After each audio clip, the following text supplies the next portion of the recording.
Howdy, howdy, howdy, Gwyndoliers. How are we? Are we doing well? I hope we are.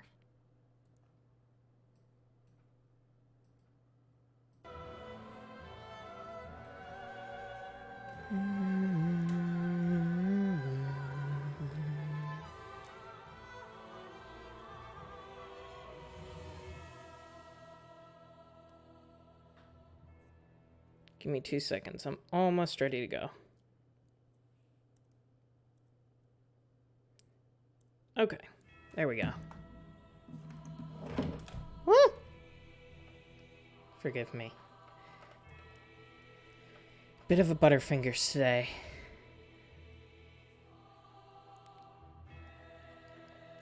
Charlie, thank you so much for the resub. Let me just play the thing real quick.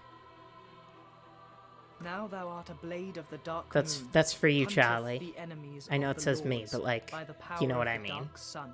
This is a test. This is a test, but it's not a test for you. If it was, you would pass. Okay. I just had a couple work messages I had to deal with, but we can go ahead and get started. Directing's hard work. You wouldn't think it was, but it is.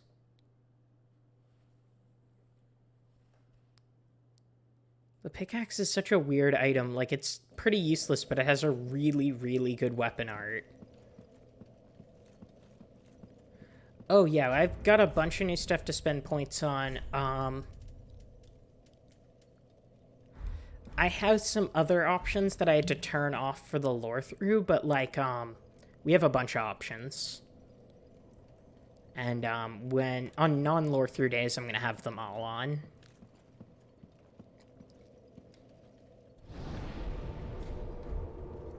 Out here in Gwyndolin, smoking big doinks. Hi, Doombringer. Hi, Esper. Hi, Ariel. Hi, Blinkspot. Let me know if I didn't say hi. I want to try to say hi to everybody.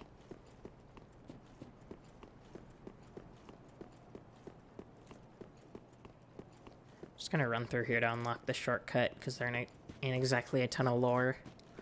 But this upcoming section is just lore,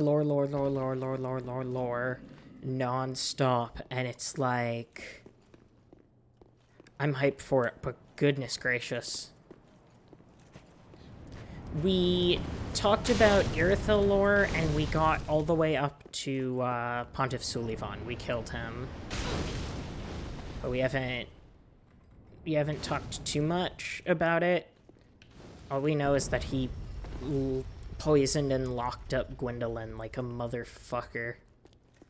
Hi, Mango Cubes.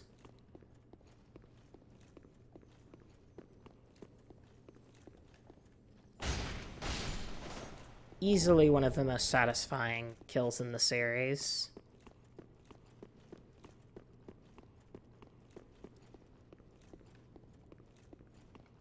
Yeah, I did discuss how he's one of the few Soulsborne characters you could genuinely describe as evil. Maybe not Soulsborne, there are a fair amount of people you could describe as evil in Bloodborne. You do hear crying hours. It's that time. I'm going to genuinely do my very darndest not to cry on stream, but, like, I can't make any promises. Why do they, like, honk when they die? Oh, this has some lore. Cause time for crab. Time for me to be crabby. If that counts. Probably not.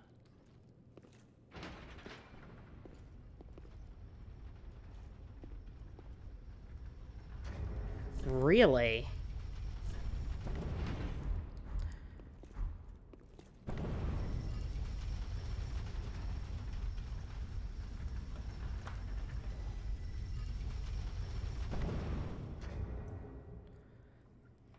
Texrix, let's not mention the name of characters we have not encountered yet. Mimics equals secretly goose? I mean, maybe. Who's to say?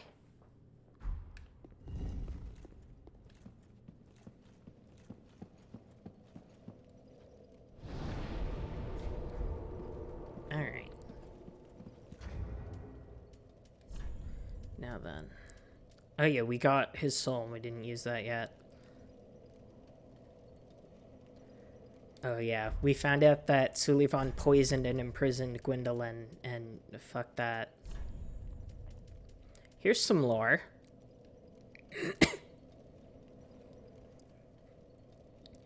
A ritual spear presented to Darkmoon Knights before Sullivan claimed the title of Pontiff. Can also be used as a staff. Sorceries cast using this weapon channel the wielder's faith. Now that is very interesting. And first of all, if we look, we can see the Gwyndolin statues are holding the Darkmoon ritual spears. So clearly the original Pontiff was Gwyndolin, or a direct servant of Gwyndolin. But Sullivan was kind of like, I'm actually in charge now, once he poisoned Gwyndolin. We just talked, mostly recapping, we talked about the golden ritual spear. 21k? How much does he give us? Ah.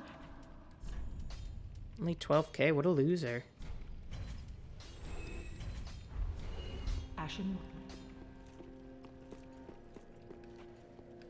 It's certainly satisfying.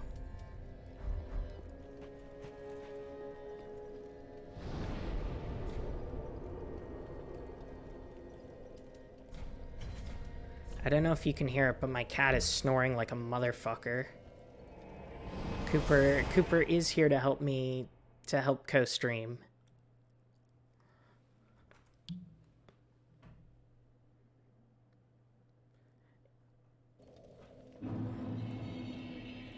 How long have we been going? Like, we just started. Also, hello.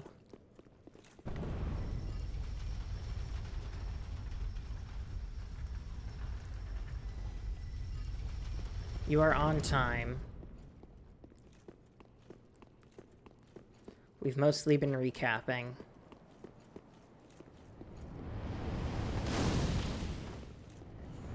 So of note is that these these are the deacons from before, but they look stronger and they're wearing blue robes. We'll learn why.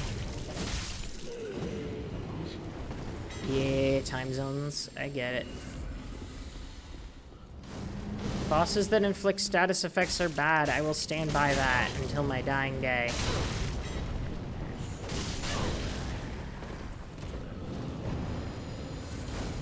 Think about how much better a certain extremely good boss from Sekiro would be if the second phase of that boss did not have an instant kill attack. I'm like trying to be vague. But I would assume anybody that has played Sekiro knows what I am talking about.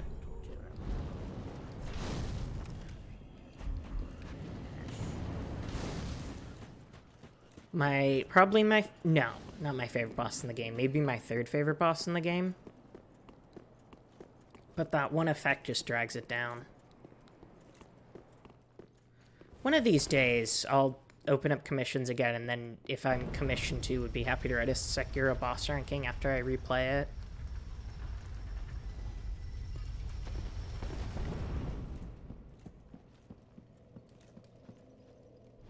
Effects can only be good if the boss fight's designed around it. Sure, but like, how would you design around it in a good way? Like, there are plenty of fights that can be good that have status effects in them, but like, they would be better without them.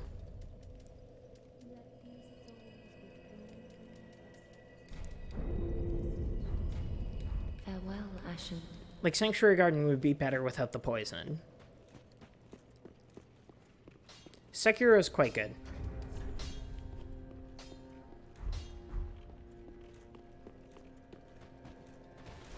I enjoyed it a lot. Not on the same tier as, like, Soulsborne, but I did enjoy it. And I am going to play through it on here at some point. Yeah, well, I kind of like that boss. Not gonna lie.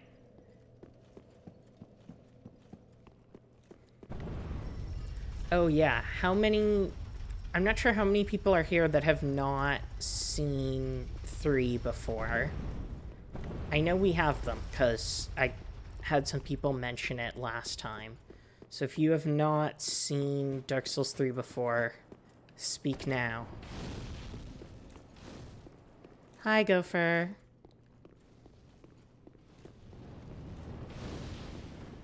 Mazel tov, Charlie.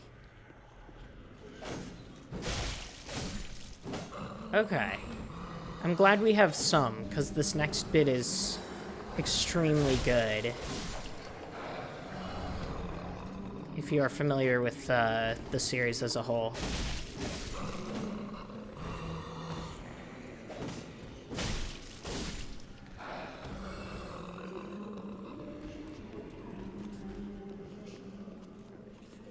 Ooh, I love the noise they make. Final boss is hard. That's very understandable. What did I pick up? Oh, yeah.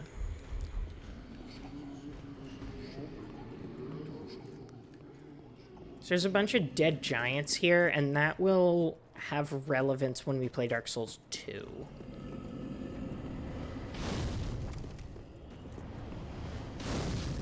That's okay. Mama Rachel is here to educate you on the power of lore.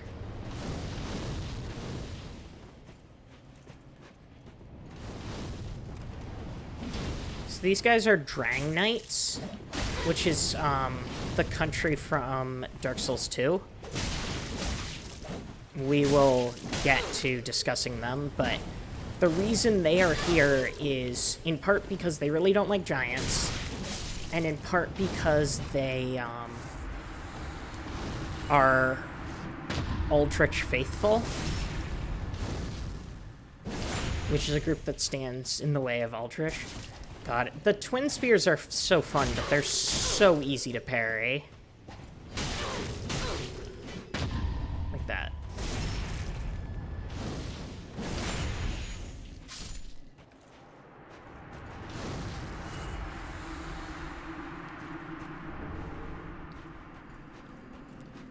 Which boss did I say was hard?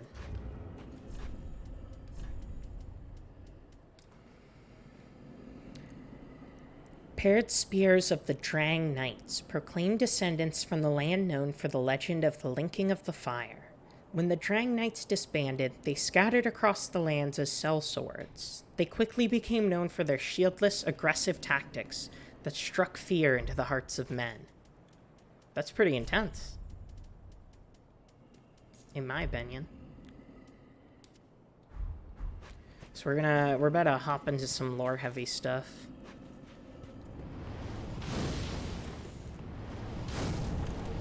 In general, I struggle with the final boss of the base game and the final boss of the DLC. So before we continue up, we are gonna head this way, and we are going to hit some lore pretty hard, so prepare yourself and follow and subscribe. Okay, so I love this area because this is a water reserve, right? Like part of like the irrigation and whatnot of the city, and it's just fucking full of statues of Gwyndolin. Like, they loved their queen so much that they just put up statues to her fucking everywhere. They were just so hype about their queen. There are also these big lads.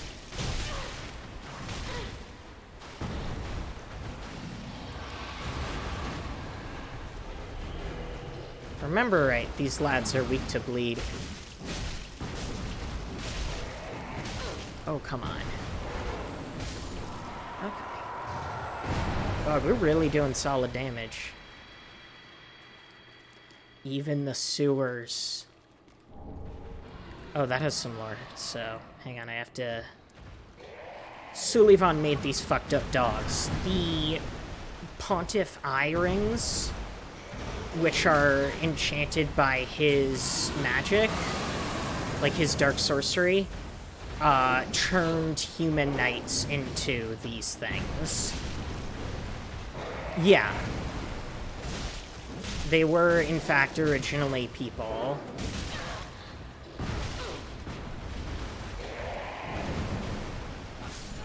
Oh, what the heck? What the hell? I really just got rammed there. Yeah, if you knock them onto their backs, they start praying for mercy. It's pretty fucked up.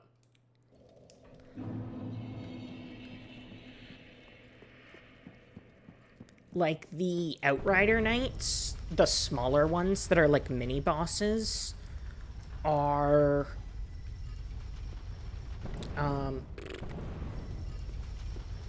the smaller ones that serve as mini-bosses are essentially in the process of transformation into Pontiff Beasts. Like, they're smaller, so there's probably, like, a dude with extended limbs and stuff in there, and then eventually they turn into a big ol' monster.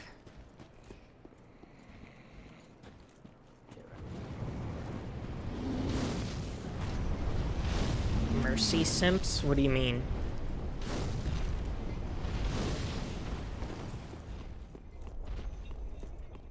Oh, because they were praying for mercy.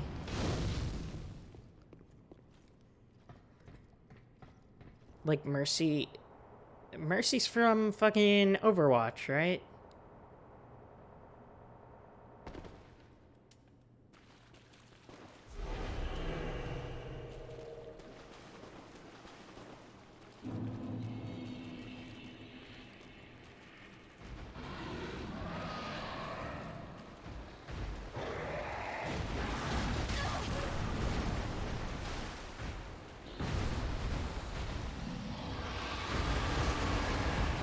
God. That attack always gets me. I'm so bad at dodging it. Like the spin one there.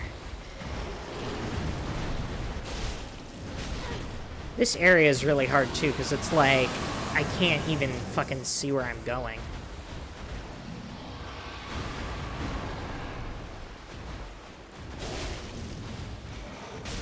Hi, Gay Middles.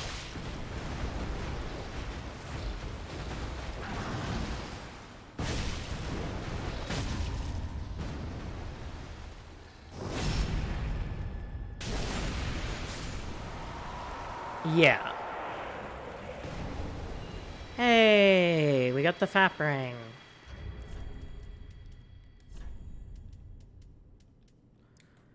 Oh yeah, it's the same as... 287. I think that's fine.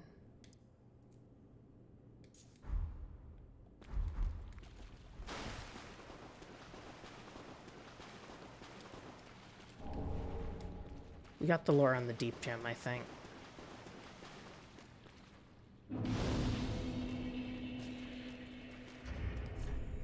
Oh yeah, human dregs. Proves an Aldrich faithful has met their duty. Time to talk about the deep, somewhat. We're gonna have more to talk about too, but time to, like, it's lecture time. Proof of a duty fulfilled by the Aldrich faithful, who patiently await the devourer of God's return. Dregs are the heaviest things within the human body, and will sink to the lowest depths imaginable, where they become the shackles that bind this world. So that's really interesting. Basically, dregs are kind of similar to humanity. In fact, if you look at it, it actually resembles humanity.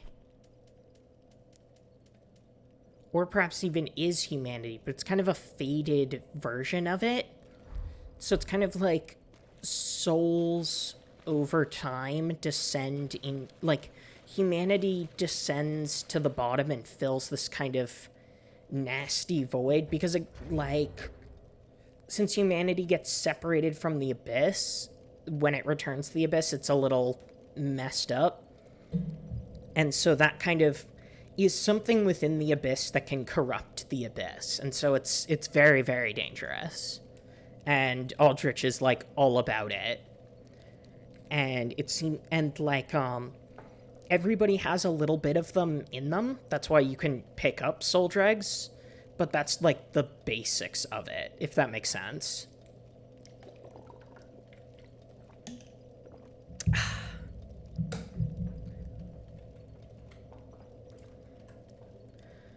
Anyway, where was I? It's time to go over and see this man.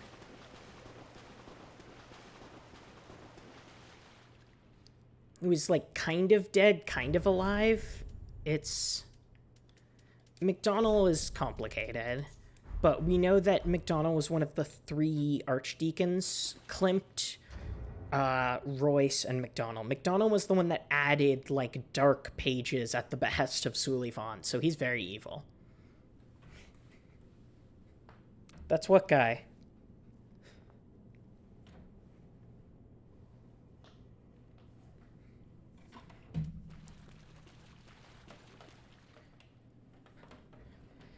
Anyway, Lord knows I would not join this covenant normally, and we're not going to stick with it, but, we are going to, at least see the Lord. Yeah, exactly, it's the guy from the item descriptions.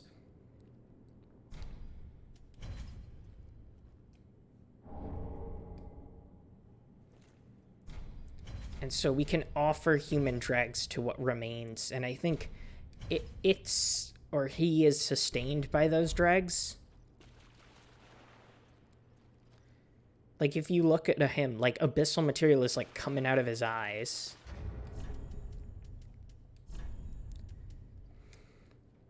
The holy symbol of the Cathedral of the Deep, and crest of those who see beyond fire to the age of deep waters.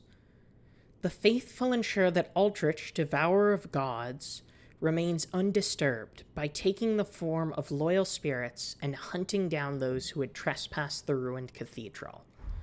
So this is our first mention of... Did Sullivan drown him? Unclear. He may have been killed by Darkmoons for his betrayal. It's possible that Gwyndolin found out about his betrayal before Sullivan's and had him killed, but it's hard to say. That's one thing it's hard to get, like, an exact gauge for. Farewell, Ashmead. Well, he's a piece of shit, so fuck him.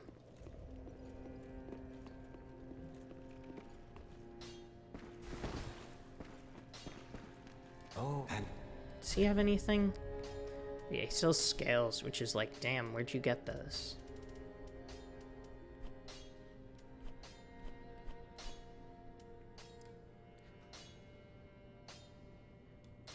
Some of these have lore for stuff. Oh yes, some of these we aren't going to pick up, so I can read some lore now. But that's lore about, Lorethrough, like the place. But just mentions the Knights of Lorethrough with their drakes once crushed anything that threatened their shores. Of course, that was a long, long time ago.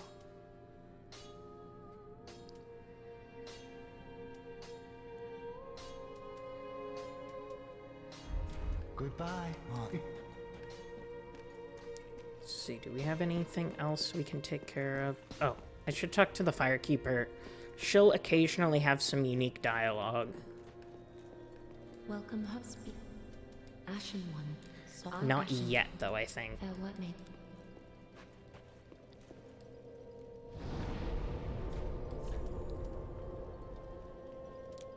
Trying to think what is the best way to get to where I need to go.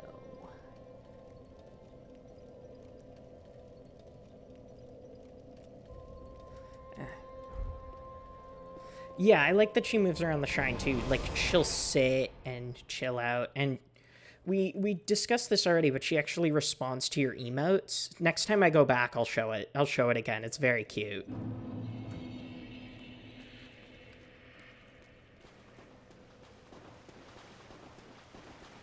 Don't bring it up, no. I would say just don't bring up anything we haven't already gotten to, because I don't talk about anything that we have not reached.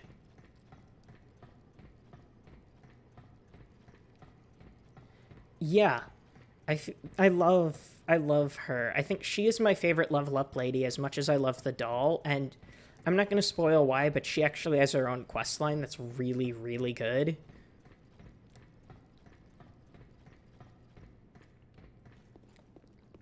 So, yeah, she's my favorite level up lady as much as I love the doll, and she's also my wife's favorite wife in this series. Emerald Herald is very sweet. Emerald Herald does not get enough love, I think. She is probably the most underrated of the level up ladies. Okay, so for those of you that have played Dark Souls 1, since, you know, we're talking about Dark Souls 1 lore again, what with Gwyndolin and stuff, tell me, does anything here look familiar? Because I remember around here was where I really started piecing together what was going on here, and I lost my shit.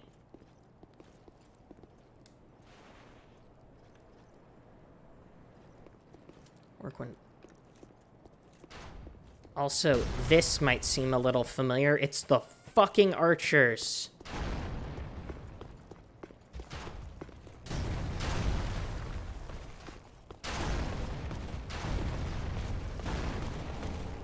Starting to come together.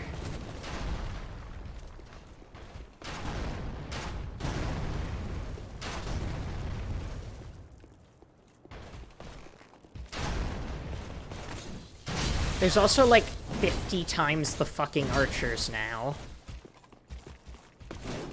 Because fuck you.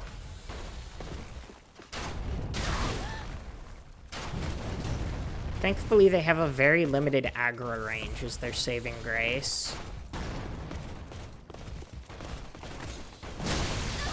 Oofa doofa. Okay, so I'm gonna take a second and just let you know that we're about to get to some very, very sad lore. Because, I can imagine that those of you who have seen or played Dark Souls 1 are familiar with where we're standing. We are actually standing in the Darkmoon Chamber, where you meet with Gwyndolin, who's guarding Gwyn's tomb. But she is, she's not here anymore.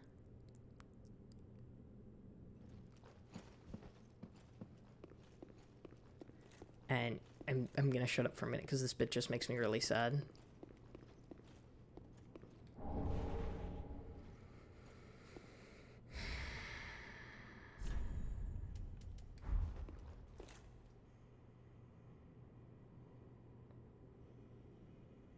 Yes, that is the body of Darkmoon Knightess, who was killed defending Gwyndolin.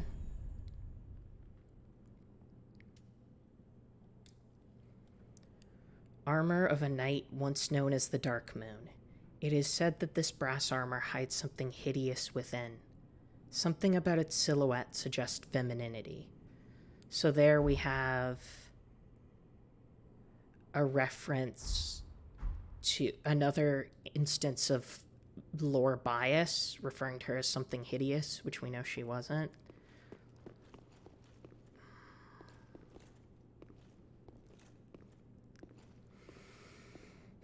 I'm not gonna cry. I'm totally chill. I'm not gonna cry. And here is Gwyn's tomb. In the cut content, Gwyndolin in the first game would sit right here. And on it, we can find a single cluster of moonflowers left behind as a final gift. She was referred to as hideous because the gods viewed her as such, because she was scarred and burned and gnawed up by the Firekeeper soul within her. Even though she herself wasn't actually hideous, that's an instance of the lore showing an anti-human bias, or an exclusively pro-Gwyn bias. It definitely shows a bias against Gwyndolin and her wife.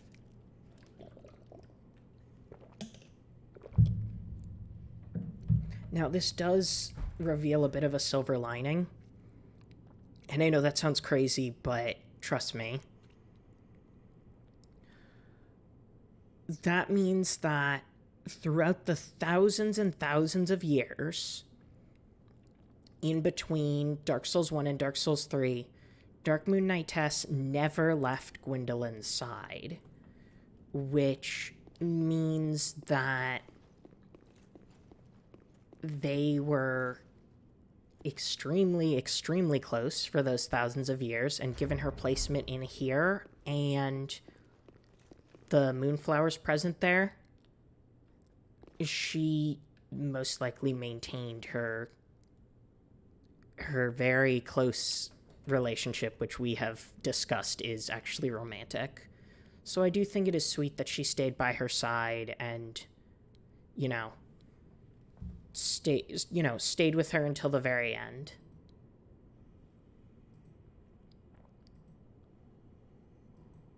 Darkmoon Knightess is Gwyndolyn's wife? You better believe it.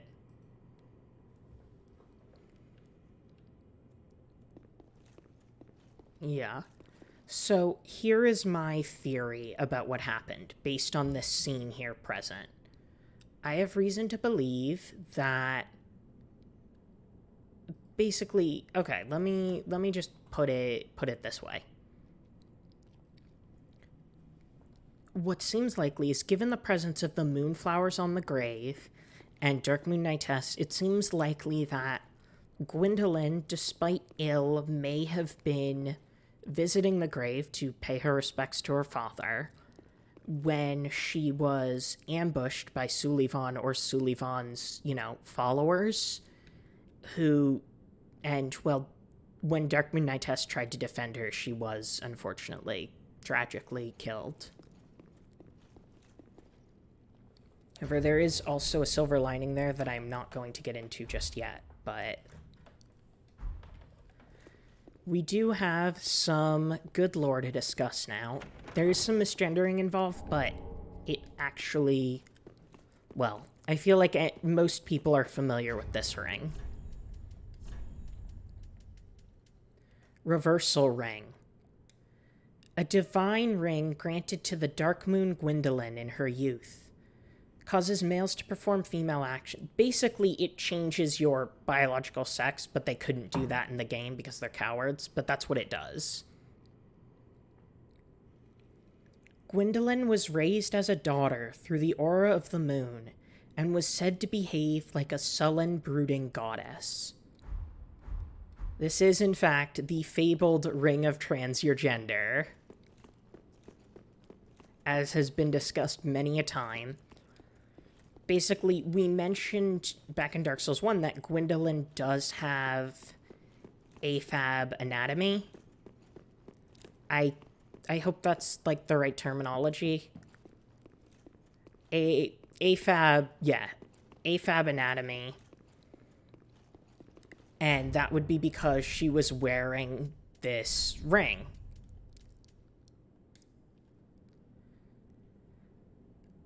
And basically that ring is what was responsible for her having breasts, etc. And yeah, people use that as proof that she was forced to be trans, but literally it says granted to her. It's like, yes, she was sullen and brooding, but that's because she was, goth.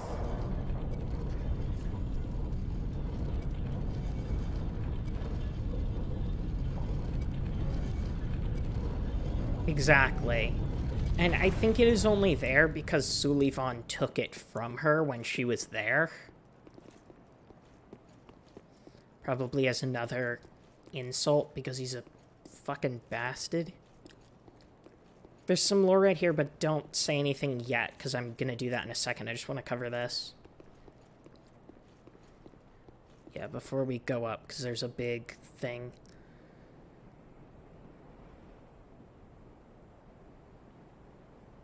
Yeah, like...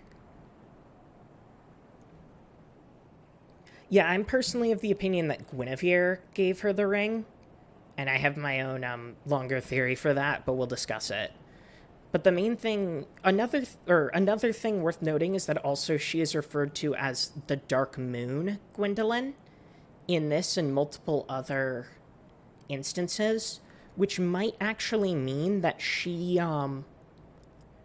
stopped calling herself the Dark Sun when she rejected the sun, and may have actually changed her name to the Dark Moon, which is great, because she's, like, really asserting herself, and, you know, we love to see it. We love a queen. So Sullivan is the Seath of Dark Souls 3? Absolutely. Big time. Big time Seath. Sorry for the camera shenanigans.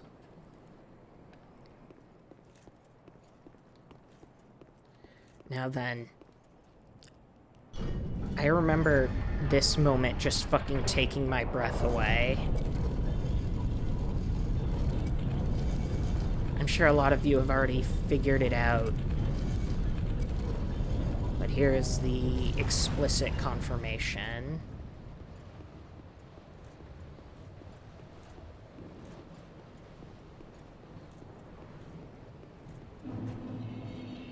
We have returned to Anne Orlando.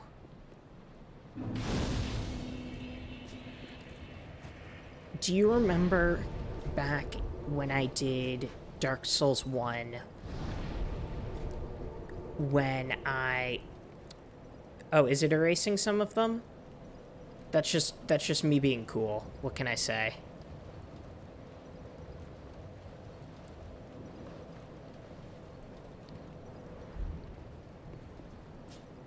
Basically, yeah. When I pointed out that there was like a town underneath Anne Orlando, that was Irithyll. Something happened to make it very snowy around here, probably the switch to the moon, making it colder. But also, Anne Orlando has definitely seen better days. It is unclear if Gwyndolin ruled from Anne Orlando, or if she, like, it's unclear if she ruled from Anne Orlando directly, or if Anne Orlando is more kept as a replica, and she, you know, ruled from Irithyll, which is likely. There's a building that's been speculated as being, like, her home.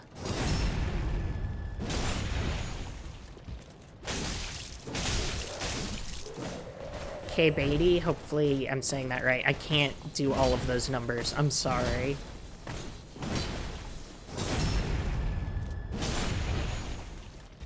Yeah, no, I love the stairs in this area. See, as for why these Silver Knights are still here, there are two possibilities. One being these are, you know, more illusions created by Gwyndolin. The other being that these are Silver Knights that were corrupted by the Deep, or Silver Knights that were inaugurated by Sullivan.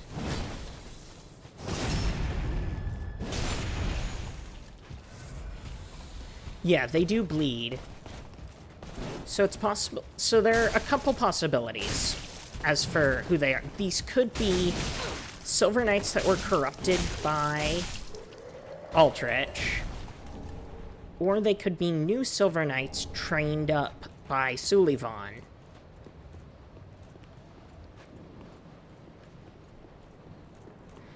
Yeah, so most likely they were corrupted. The question is whether they were, like, Gwyn's faithful knights, or whether they are, like, a new batch, as it were.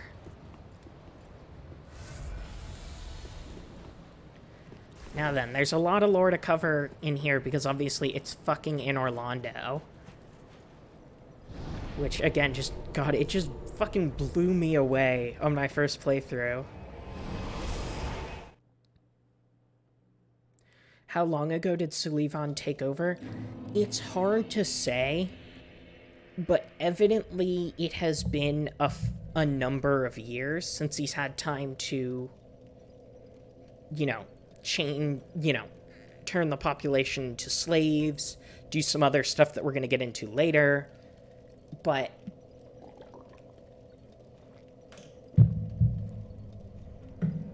time is confusing and convoluted in this universe, and so it's really hard to say the exact amount of time it's been. It could be 20 years. Farewell. What did the asshole actually have to gain? Yeah, he's interesting in that, like, he is he is genuinely just like a power-hungry, like, monster.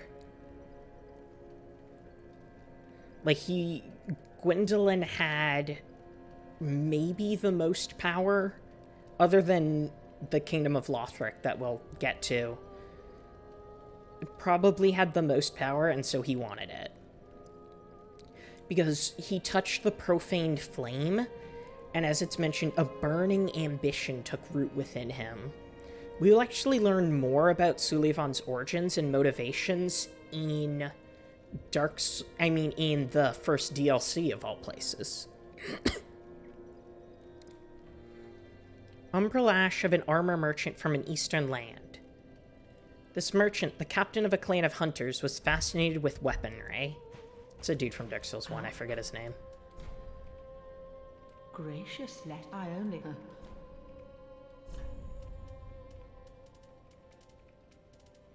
Shiva the East? More like Shiva the Deceased, lol. Oh god, my voice just cracked so hard there.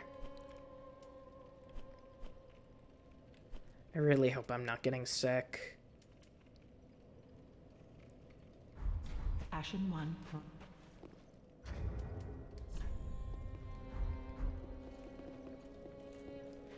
I think I have enough to level up again. Might as well just get it out of the way, because I love levels.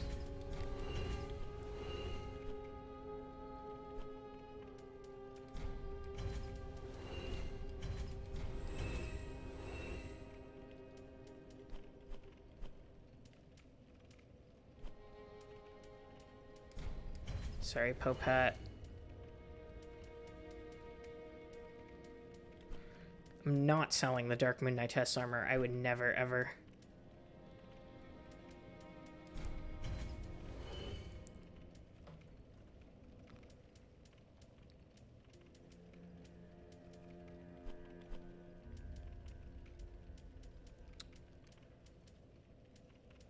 We're not going to use these. Ashen One. Wonder what happened to the painting? We'll actually find out what happened to the painting. Actually, I think we may have discussed it, because we did, we traveled to the DLC. Yeah, because, that guy, Slave Knight Gale, at the Cathedral of the Deep had a piece of it, and wanted us to show his Lady Flame, and we will, be discussing what that's about when we get to the DLC also. So we do get answers about what happened to the painting. Welcome. Very then take. Yes, as far as we can tell, it is still in Orlando. Farewell, Ashen Maid. It's complicated. The painting of Guinevere, it is, yeah. Speaking of girls, it is time for, believe it or not, an actually really upbeat piece of lore, and one of my favorite pieces of lore that I think is not as well known. I mean, if you've played Dark Souls 3, you know. But it is something very, very special.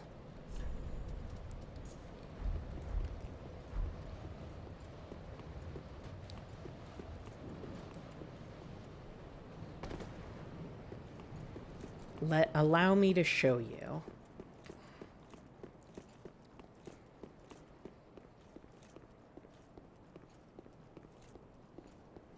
See that bonfire? Let's go over here. Okay, so I can imagine you're wondering why I can stand on air. That's because this bridge is illusory. Most likely made an illusion by Gwyndolin. It is entirely possible it was designed to be illusory so members of Sullivan and friends could not cross it. But why? Let's find out. And who is that nice young lady?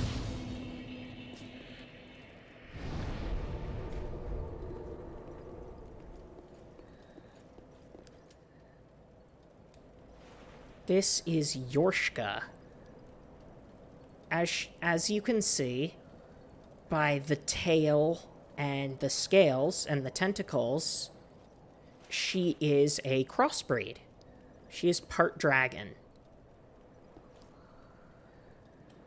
Name thyself, stranger. I love her VA. I am Yorshka, captain of the Darkmoon Knights. What beckoned thee to such a place?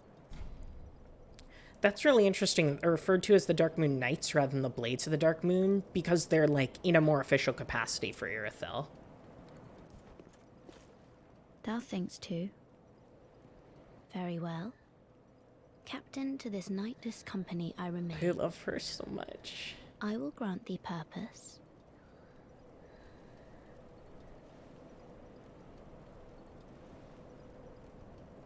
Thou'st journeyed far. Hear my voice. She's reciting Gwyndolin. If thou shalt swear by the covenant to become a shadow of Father Gwyn and Sister Guinevere, a blade that shall hunt the foes of our lords, then I place thee under the aegis and the power of the Dark Moon.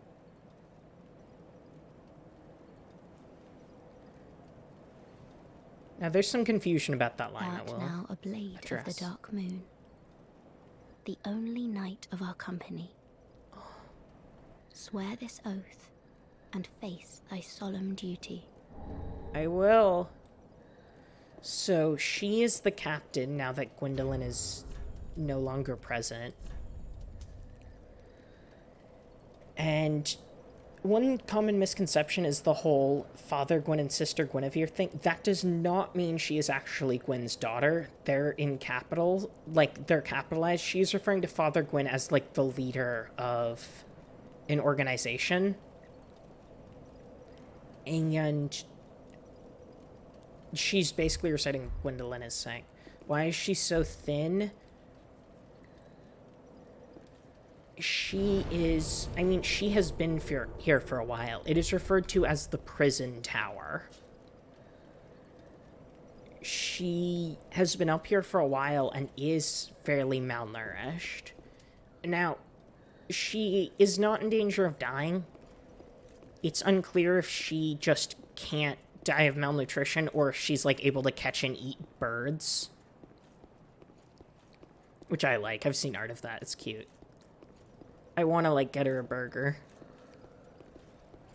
But yeah, she is here, and it seems like she took after Gwyndolin, and that's actually quite interesting.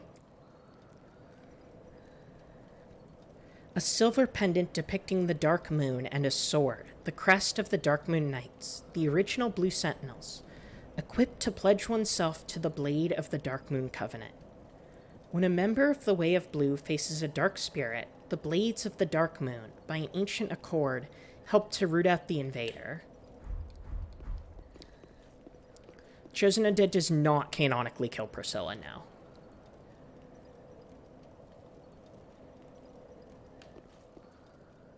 I would love to be her DoorDash driver.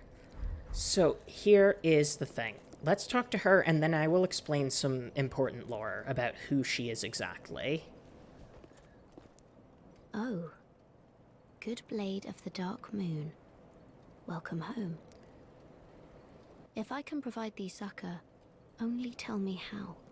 I had Good Blade of the Darkmoon Welcome Home as my follow noise for a while. Here's an ear.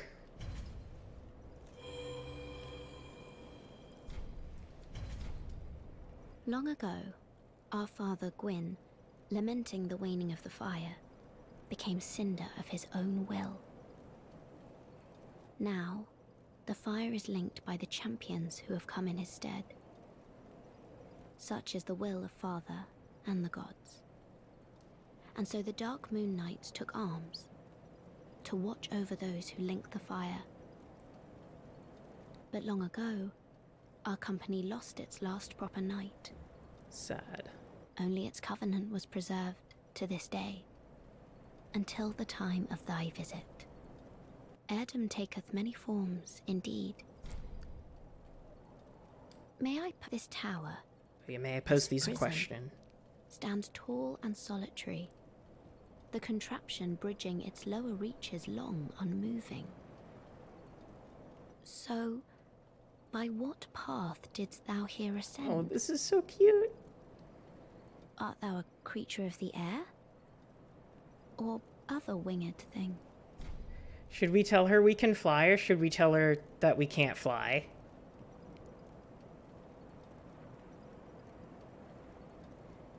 She's so cute.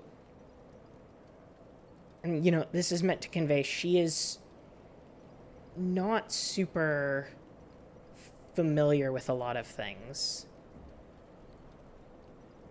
Gwyndolin abandoned the sun. I can imagine that the Darkmoons watched over the people just because, like, they were still viewed as champions. And mostly that's, like, story and gameplay segregation, because that's why you can, like, be called on to protect other players. It's a little lore contradictory, so you can justify it by saying, like they still wanted to protect those that linked the fire. But, again, it's a bit of weird contradictory lore. Oh my. I imagined it might be so. Then thou art a dragon? Or perhaps a crow? Well, whatever thou beest, thou'rt wondrous strange, yet strangely familiar, visitor. She's so cute! Long ago, now, but long only Heirdom. Off so soon? May the dark moon watch over thee. She's so sad that we have to leave. Ah. Oh, I'm so fucking emotional over her. I love her. I love her so much. Yeah, they're helping champions. She's so cute. I love her. Like, she's so precious. She's so damn sweet, really. Now then, let's talk about who she is. Some of this lore we're not going to get in game because you literally have to kill her for it, and it's like, why would you do that, you absolute monster? Like, if you kill Yorshka, what's fucking wrong with you, you know? I certainly don't trust like that. I don't know about you. Sorry, my head is being...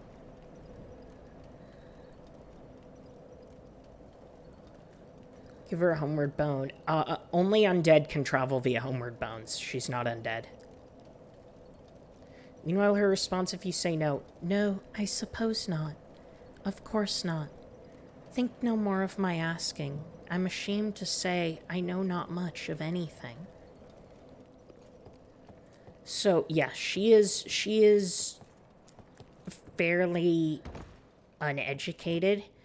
It is possible that she may have been sealed in that tower as a child. That's interesting. We have Painting Guardian items in the drop-down from the tower. Those have some lore associated with them. So, the question is, of course, why is she there? Why is she the captain of the Dark Moons? And the answer is one that I assume a number of you have come to suspect, but she is Gwyndolin's daughter. Not biological. She is not her biological daughter, but that is, in fact, Gwyndolin's, Gwyndolin raised Yorshka as her mother. So that means that not only did she make her own successful kingdom in between games, she became a mom. Like, she's just that good. Like, we stan, you know? I don't know why I'm, like, looking down so much. She had a family. Yes, it is Goth Mom Winter.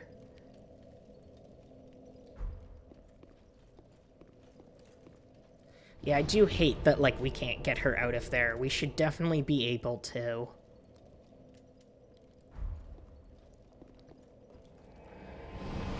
But, yes, she was raised by Gwyndolin. There's some dialogue about it, but the dialogue is really hard to, get because you have to farm items that you can mostly only get by invasion, and we can't do invasion because we're offline.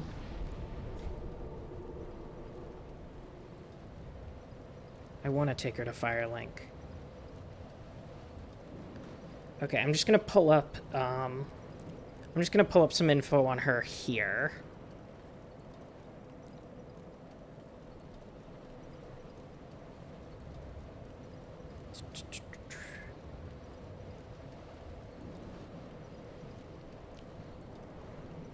Here we go. My blade of the dark moon, thy deeds merit great worship. As captain, 'tis my duty to honor knights of great accomplishment. This is a wonder of the dark moon, inherited from my sister for this very purpose. Now, it is interesting that she refers to Gwyndolin as sister. I mean, in the actual in-game dialogue, she does misgender her, which throws a wrench into things. But given the use of words there, she is most likely referring to Gwyndolin as a comrade, as a brother in arms. And it is entirely possible that, the reason that she might use he for Gwyndolin is because, as we know, she knows very little of anything. That isn't to call her dumb, but, she might not have had a chance to learn. Please, take this. Thou art most deserving of it. Oh, no, we already covered that. Oh yeah, here we go.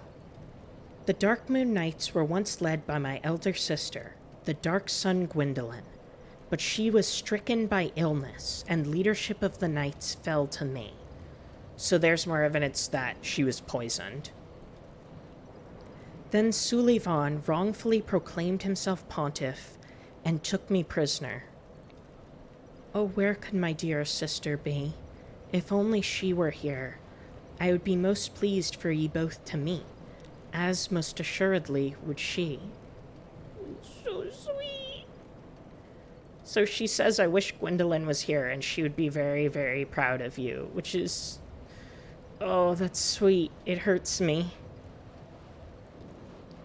It hurts me. It hurts me real.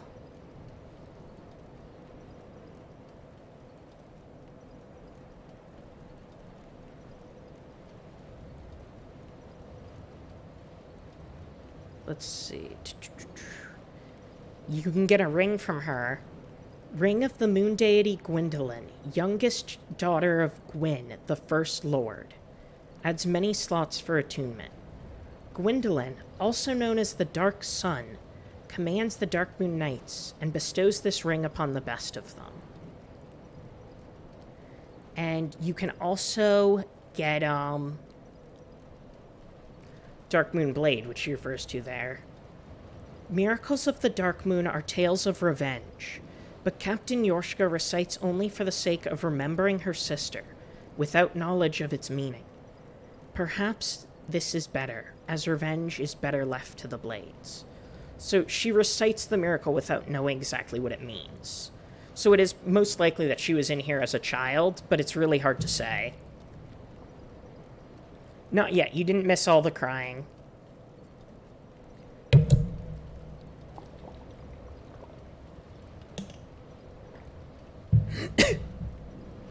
Yeah, I think that's because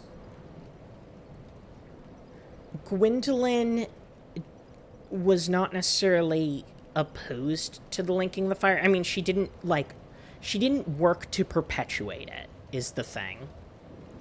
Which is, I think, important, but I think that she didn't, necessarily oppose its existence, and I think that is both a flaw and, evidence of what she had been taught as a child. So it's kind of hard to say. Now, we also Daximed, you did not miss the crying. You missed a little bit of tearing up. Now, if you kill Yorshka, like some sort of awful monster, she drops Yorshka's chime, which is something you can use for casting miracles. And it says, a sacred chime belonging to Yorshka. Her sister, the former knight captain, presented her with this medium together with another gift, her name. The ringing of the chime must have done much to soothe her loneliness. So, as far as, discussing, their relationship and whatnot, Gwyndolin named her, which definitely seems like Gwyndolin served a parental role, not, like, a sister role. Oh, wait, I need to swap out rings, and I need to look at the Painting Guardian stuff. I'll do that in a second.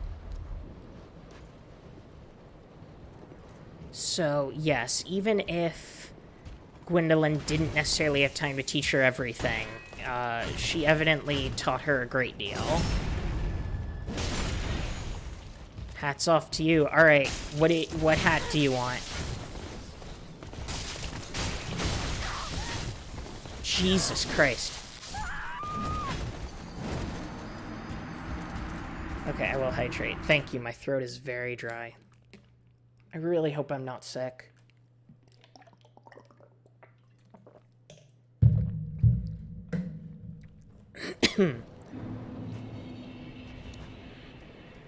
Here's the hats we have.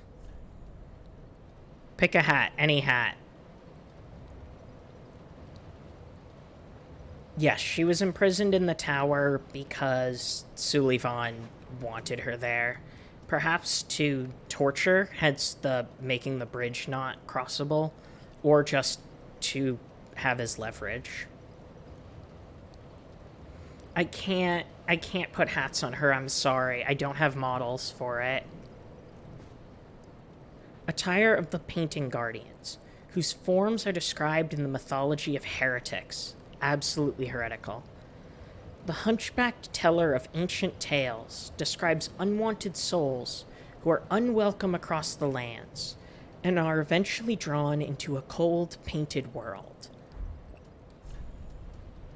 So yes, stories are still told. And there's a hunchbacked traveler. Who that is exactly, we're not sure. The question is, do we rock the Darkmoon armor out of respect for our girl? Or would that be disrespectful?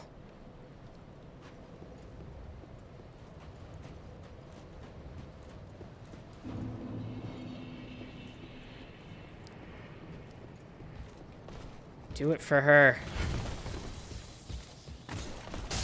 Because, I mean, I assume it's fairly obvious who is waiting in there.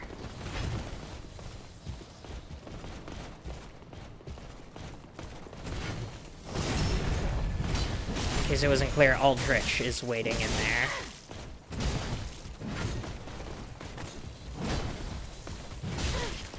Jesus Christ, these dudes do so much fucking damage. It's, like, insane.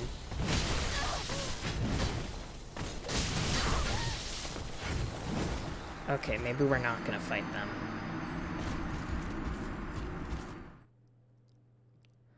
It feels right that the last Knight of the Darkmoon's armor is inherited by the new and only Knight of the Darkmoon. That's true. That's sweet.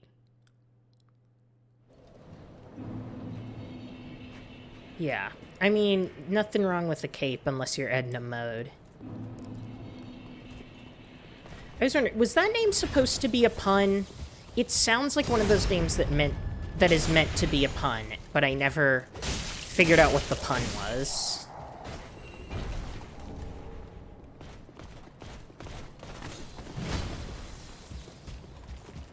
Like from The Incredibles.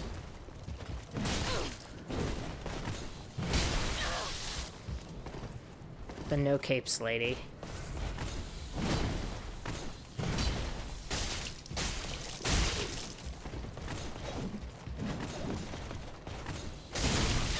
Jesus, the poise.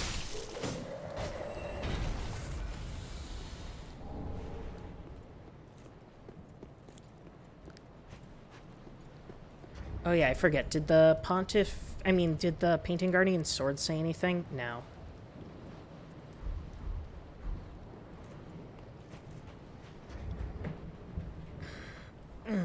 Excuse me. Oh yeah, I should drop my links before we continue, because there's more sadness ahead. Woo! Believe it or not. Sorry, I'm like looking downwards a bit. I'm having difficulty with my face today.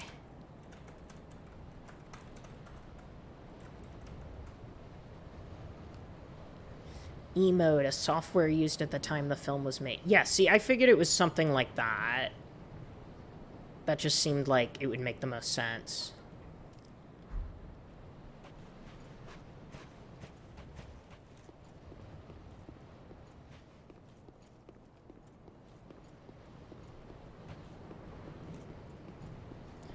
Time for more sadness.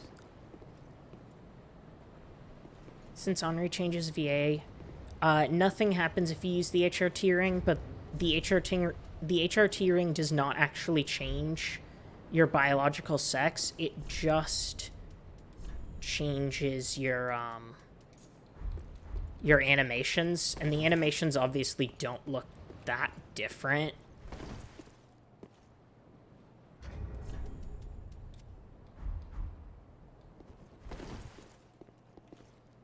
But, I mean, I think that's just because Miyazaki's a pussy.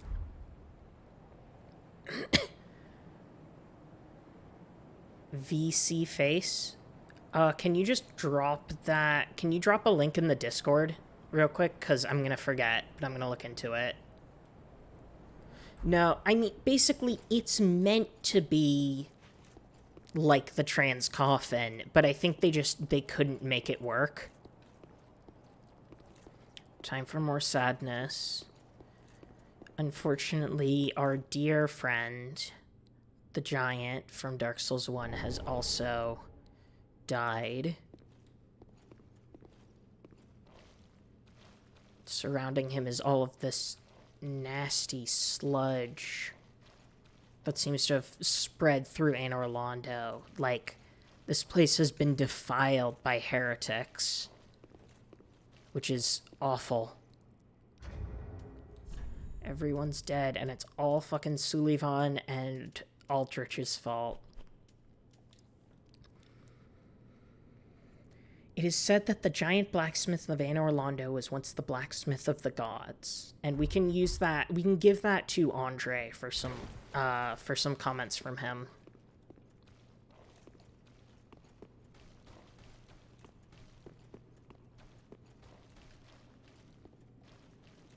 I think we need like a mop.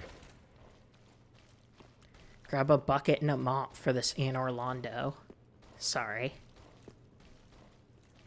I like instantly regretted that joke as soon as it left my mouth.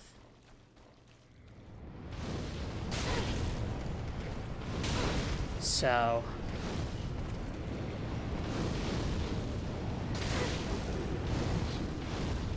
you all know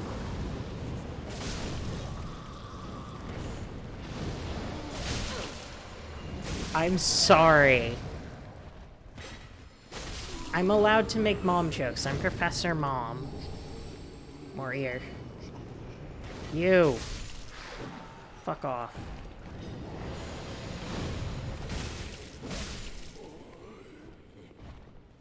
Lots of nasty slime here. This slime is actually pieces of Aldrich that fell off.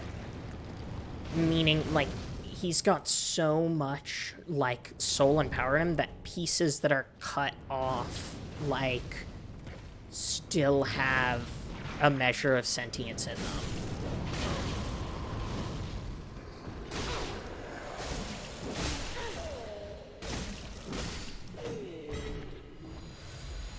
Thank you. It's okay that you didn't get it. It was really bad.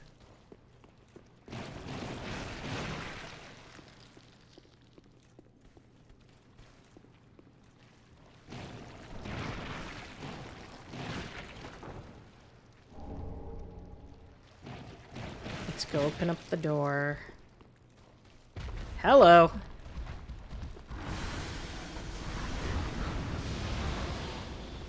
It's another one of these motherfuckers. You remember from the Cathedral of the Deep? These things are called Deep Accursed. And this is, you know, a creation of the deep. And yes, they deal curse damage on hit. Because fuck you. Oh, god damn it.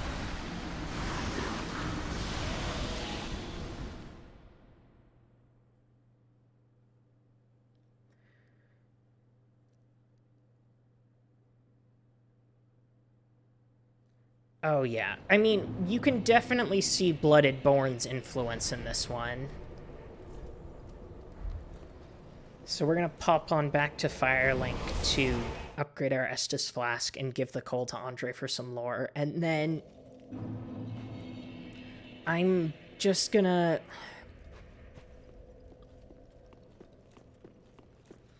I'll just let you know right now that we're about to hit on some of the saddest stuff in the game. Ah, 'tis good, wasn't he? But first... My. The coal of that peaceable giant. Seems like ages passed. I imagine his passing was long ago. I miss the old bugger, I do. My thanks. I'll be sure this coal is put to good use. I'll be smithing weapons never afore seen by the likes of ye.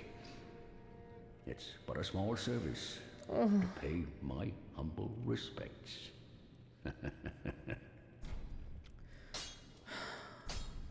I love you, Andre. Pretty be careful like that.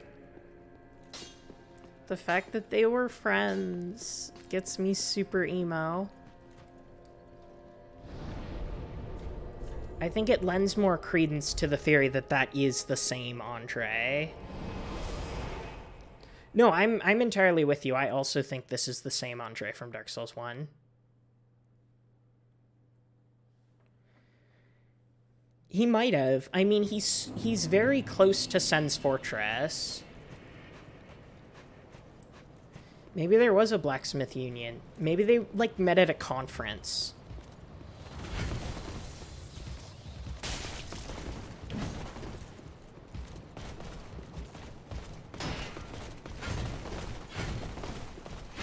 Oh boy.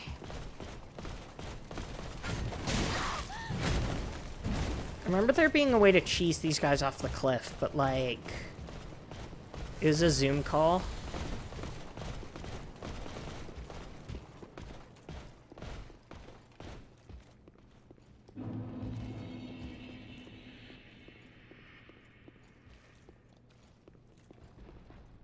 Is he up there still? Did he get stuck?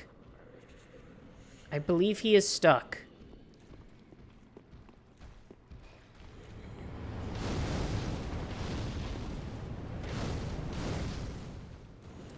Yeah, Andre, we've discussed this before, and what makes Andre really interesting is the fact that he is proof that you can avoid going hollow. Wait, he was just here.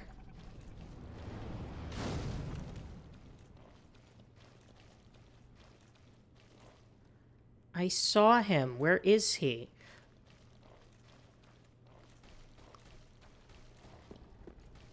Like, Andre is proof positive that you can avoid hollowing through simple things, like just having a purpose, no matter how small. As long as you truly believe in it, and you truly have conviction, it is enough.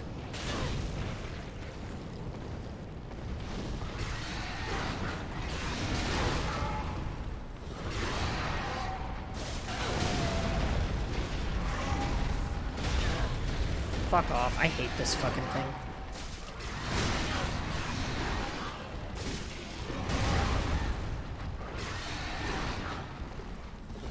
Alright, the knights are still out. No, I killed the knights. No, I didn't kill the knights. There we go.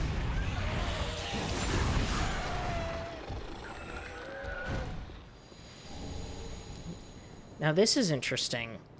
You can actually help Henri with this fight, with the Prism Stone left behind. And we're gonna do that, but not yet.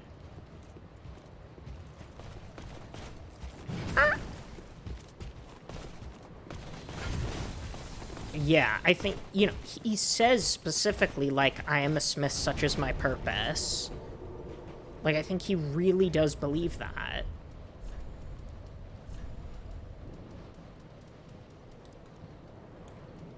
Oh, it's the same.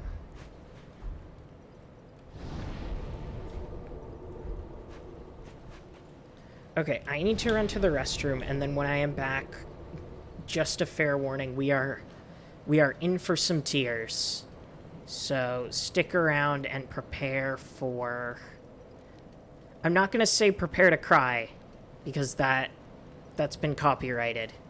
But prepare for sadness. Prepare for trouble. And make it double.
Alright, here we go. I've taken some deep breaths, and I am not going to cry. I promise.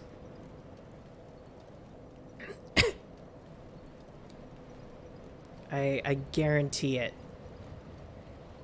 But, yeah. I hope you're all prepared for what is going to come next. Because I'm sure as hell not.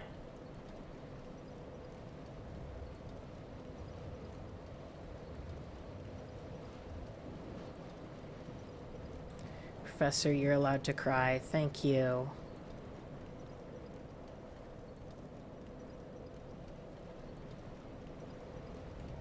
Always gotta get my stretch in. I'm just gonna get my sad face ready.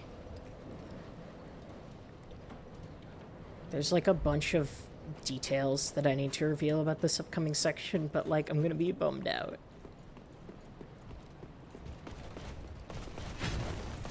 Because we have to head into the former Arnstein and Smo room to see what awaits us in there. And, I mean, well, we know it's Aldrich, but we have to see what happened.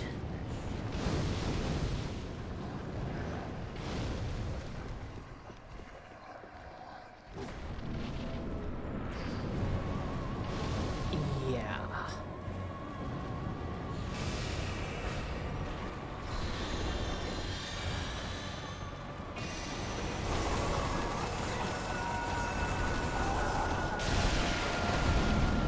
Gwyndolin is being devoured.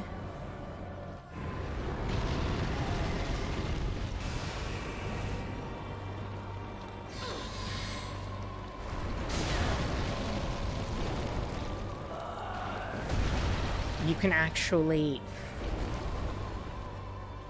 You can hear her making noises, like... You can see she's also very malnourished. She was in prison, and she is, unfortunately, still somewhat alive. And she is being puppeteered by Aldrich. It's horrifying. And I'm so mad that... Yeah, that thing on the bottom, that is Aldrich.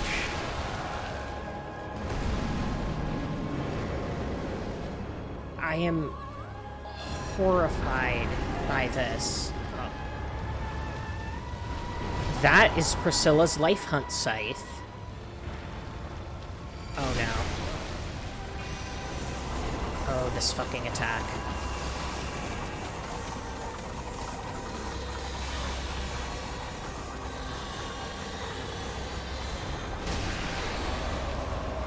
He's also using Nito's Gravelord's sword on Gwendolin's staff.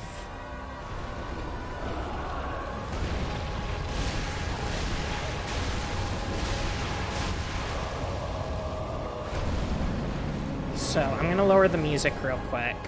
Like we've heard the music, but oops. That was 100% my fault. That was embarrassing.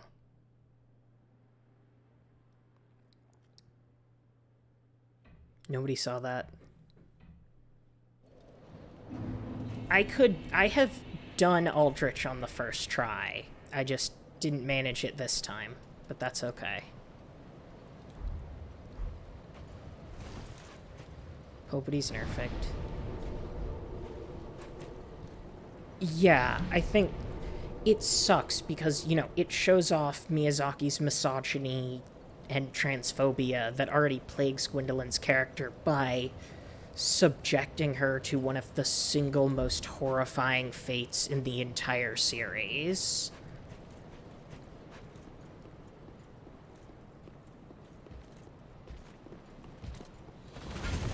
I say that one doesn't count.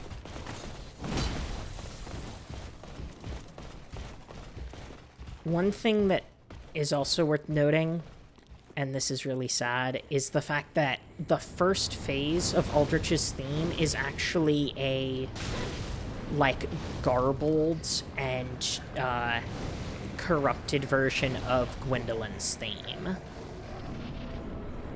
So it is time to put her to rest.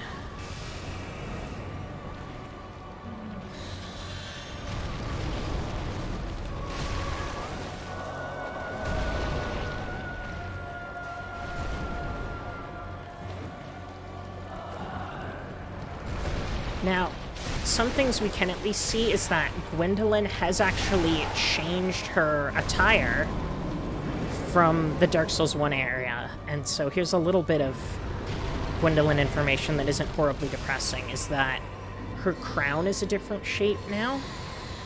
It's referred to by fans as the War Crown. No, this is new game. And she also has a longer and more elaborate black outfit. So yes, in case she wasn't goth enough already, she is extra goth now. She did become a goth mom. You fucker. Yeah, like, assuming she even has any, like, mind left, there is evidence to suggest that she is happy you're here, and we'll discuss that.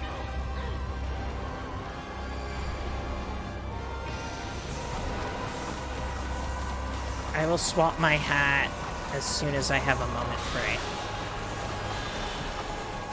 Yeah, this fight is pretty brutal.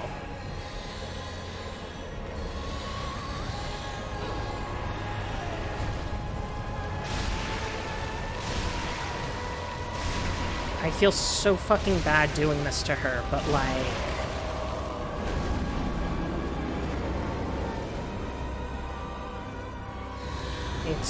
It's a mercy. No, you don't. Not this time. Fuck you. Fuck you. Go fuck yourself. Fuck you.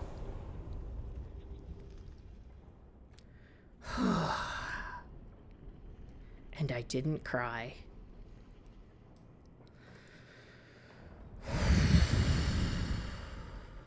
Sorry if that was loud into the mic. I just need, like...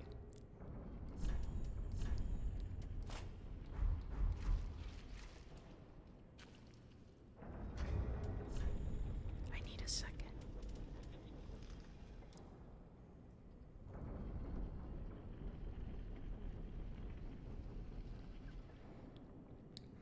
When Aldrich ruminated on the fading of the fire, it inspired visions of a coming age of the deep sea.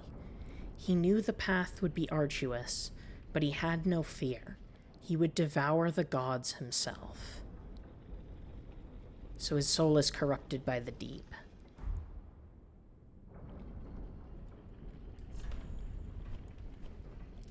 I'm gonna get this, and then I actually have some kind of good news.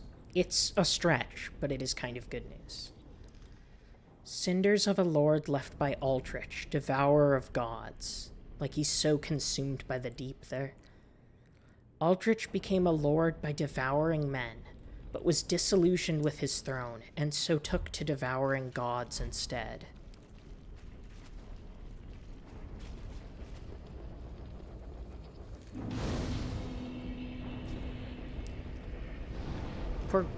Real quick, here's one of my theories about this, about Anor Londo not being used as much anymore. Gwyndolin still doesn't have a statue here. Yeah.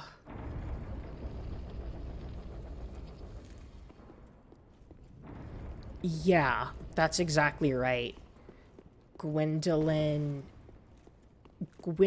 was actively fighting back against him, and as such, he was significantly weaker.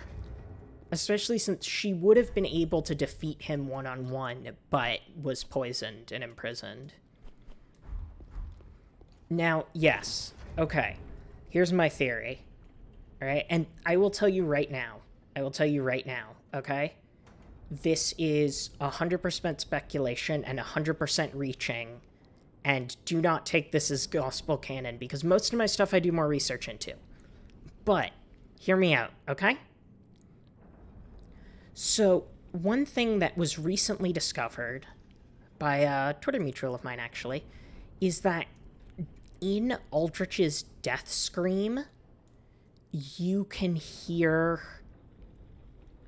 a feminine voice laughing, which we can assume means Gwyndolin was conscious enough to, like, be aware of what you were doing. Like, she is aware that you killed Aldrich, which must mean you must have killed Sullivan, and that her nation is safe and can hopefully be rebuilt. And so it is nice to know she got the satisfaction of that. Now, here's the thing, right? So Miyazaki had Gwyndolin screaming during the fight and still being alive during the fight for shock value, right? Like, we know that much, because he sucks, and fuck him.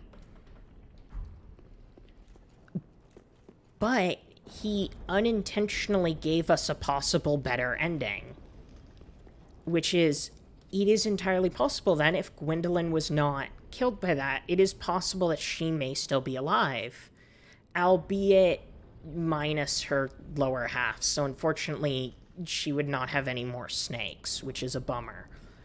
But it is conceivable for her to have survived.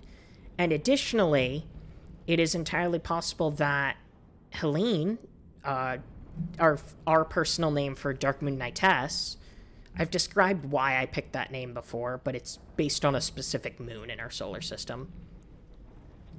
Since she is undead, it is entirely possible that Gwyndolin may have been able to wake her back up as well, which means it is a stretch and it is a slim chance, but there is a small chance that Gwyndolin and Darkmoon Knightess could still be alive after the ending of this game. And you know what? That's enough for me. I'm taking it. And yes, it's a hell of a theory, but yeah, we did steal Darkmoon Knightess's clothes, which is going to be a little awkward. She's going to go and wake her wife up and be like, "Dear, why are you naked?"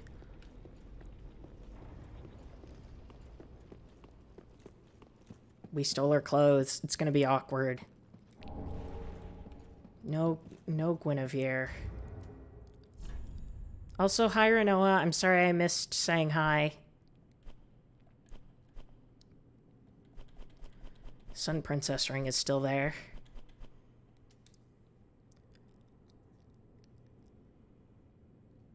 Oh yeah, this adds one thing, which is Guinevere left her home with a great many other deities and became a wife and mother, raising several heavenly children.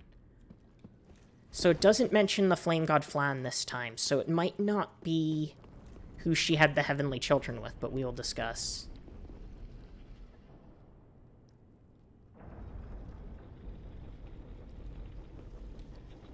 Yeah, I need to try and find a link to the laugh.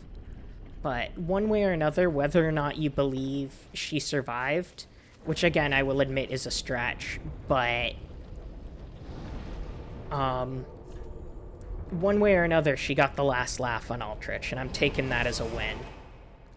Also, with Aldrich and Sullivan defeated, it is possible that someday Irithyll could recover, and hopefully Yorshka can be rescued.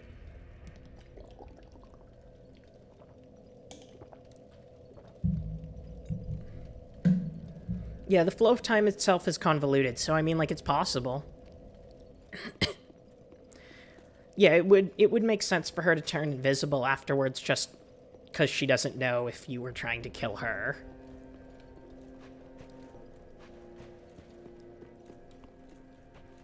It makes sense. Now, here's another point for that theory, right? In the cut content, you were able to get an item called Gwyndolin's Finger that you could deliver to Yorshka to help, you know, give her closure. However, that was cut from the game. Even though the voice lines are actually recorded, you can hear them from Yorshka, which it might mean, like, if they wanted you to 100% confirm her death, then they would have left the finger in. I'm just saying. So he has Life Hunt Scythe, which is Priscilla's weapon. Miracle of Aldrich, Devourer of Gods, steals HP of foes using an illusory scythe. Aldrich dreamt as he slowly devoured the goddess of the dark moon. In this dream, he perceived the form of a young, pale girl in hiding. So it's possible that he didn't, like, eat Priscilla or Yorshka. It's unclear if that's from Priscilla or Yorshka, but it is possible that he simply gained the power by dreaming of it, because he's, like, insane. Longbow of Darkmoon Gwyndolin, who is gradually devoured by Aldrich, except that's not what happened, I promise. I really wish this weapon was better, but sadly her weapon is really bad in this game. Welcome. Very then taken.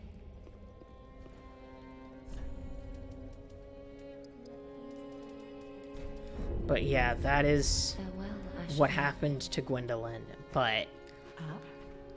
Irithyll is one of the few times in this game where, Very then or like one of the few times in the series where we actively like solve a problem rather than encountering a civilization long dead. Like, we literally did actually save Irithyll from Sullivan.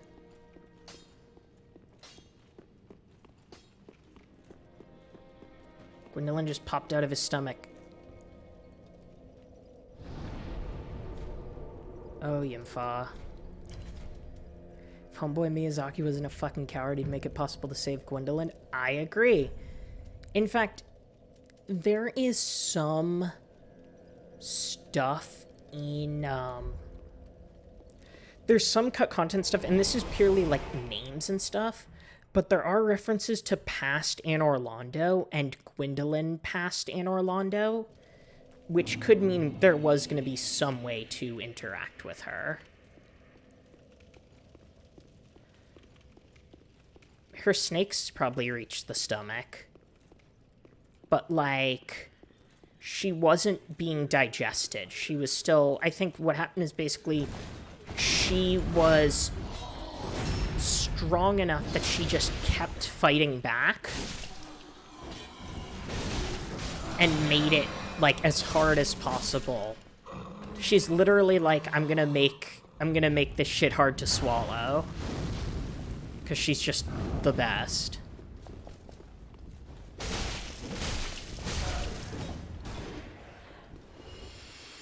See, these dudes have lore, but it's from a rare weapon drop. That's one thing that sucks about some of the lore in this game, is that it's tied to random drops from enemies that can be really hard to get. So if we don't get it, I am going to, like, read about it myself. Yeah. Like, again, we have no idea how long he was there for. It could have been a while, and he just could not chew her up. Because she was just so cool. Baited by Dark Spirit, Alva, Seeker of the Spurn. Now, this is a Dark Souls 2 reference. Why did I try to parry that? Oh god, Murakumo time. Again. Foolish.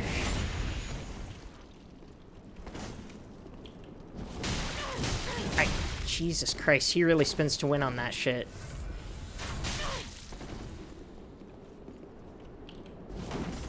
Why do I keep doing this?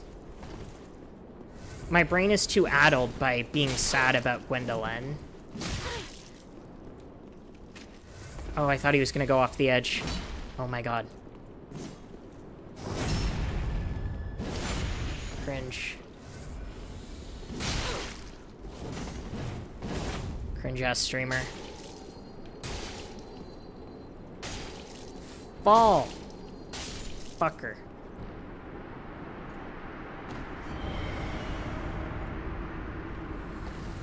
Alva's a Dark Souls 2 reference. That could be part of an explanation about a character we're gonna meet soon. A character that is a lot of people's wife. Now we are in Irithyll Dungeon, aka my least favorite area fucking ever. So we might be here for a while because this area fucking sucks. We can help Henri with the Aldrich fight at any time. I want to wait a bit until we get a little stronger. Yeah, this area is the fucking worst. Fair warning to those that have not played, there are some jump scares. Like, there are some, like, for instance, when I pick up the item off this corpse, it's gonna, like, reach out and scream and make a loud noise. So, I'm just gonna warn you now. Because fuck you, apparently. Ah! So these are hollows in the Irithyll dungeon. And this lends credence to the idea that Sullivan has been, like, around for a long time.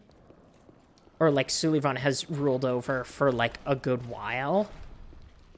Because these Irithyll dungeons are, connected to the Profane Capital. And we know he was all about the Profane Flame.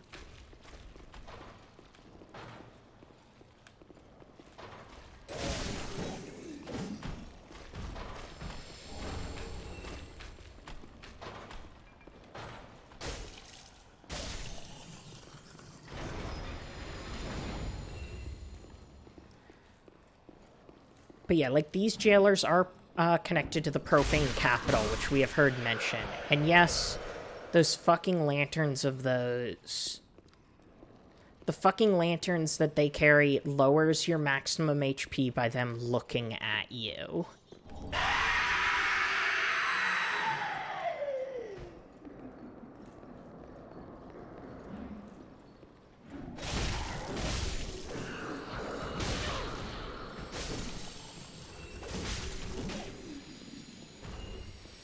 Where the hell did you even come from?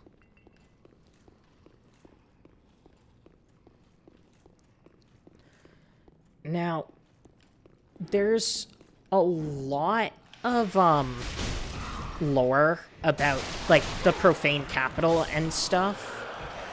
Yeah.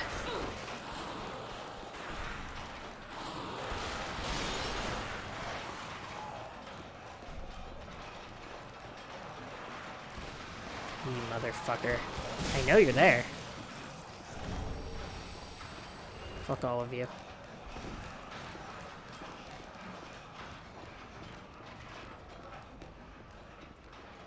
I would also like one of those. Now...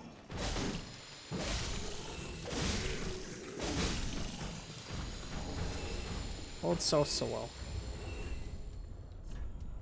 These have lore? Oh yeah, that's just about Vinheim.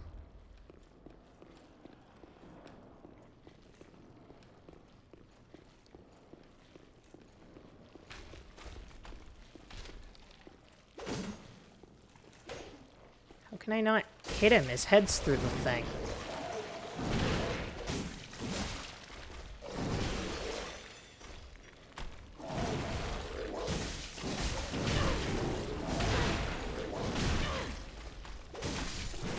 Oh yeah, invaders using that would suck.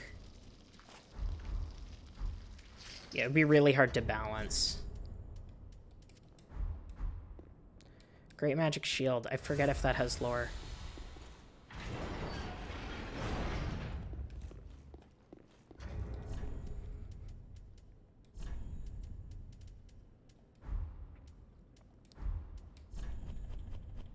Now then. Yeah, unfortunately, the area we're coming to has a lot of lore hidden in item descriptions that aren't guaranteed drops, and it is the area with the most cut content. However, unlike Dark Souls 1,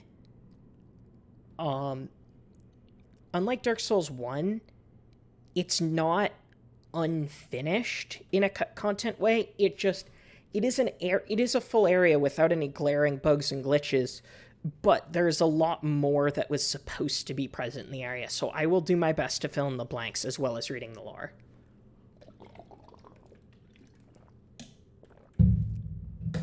And that is why you can always count on Teacher. That's me. That is why you should also follow and subscribe to me, the professor.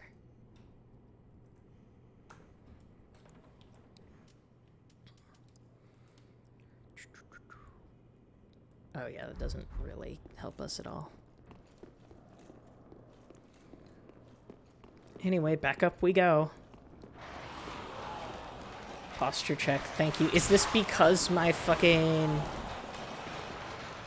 VTuber is slouching?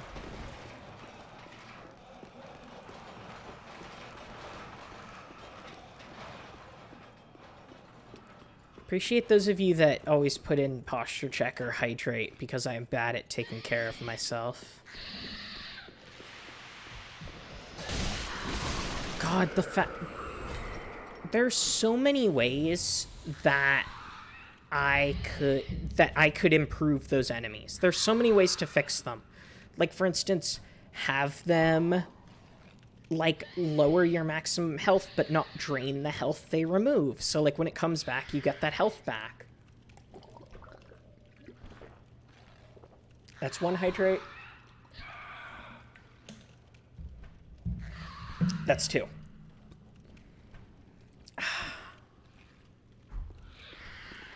And it's like, come on now.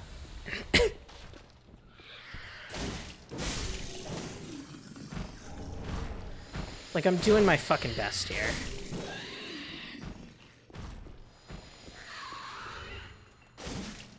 Yeah, no, it's a branding iron. I don't know why they call it a soldering iron. That is literally a branding iron. Look, I have a limited amount of water, okay? Pale pine resin.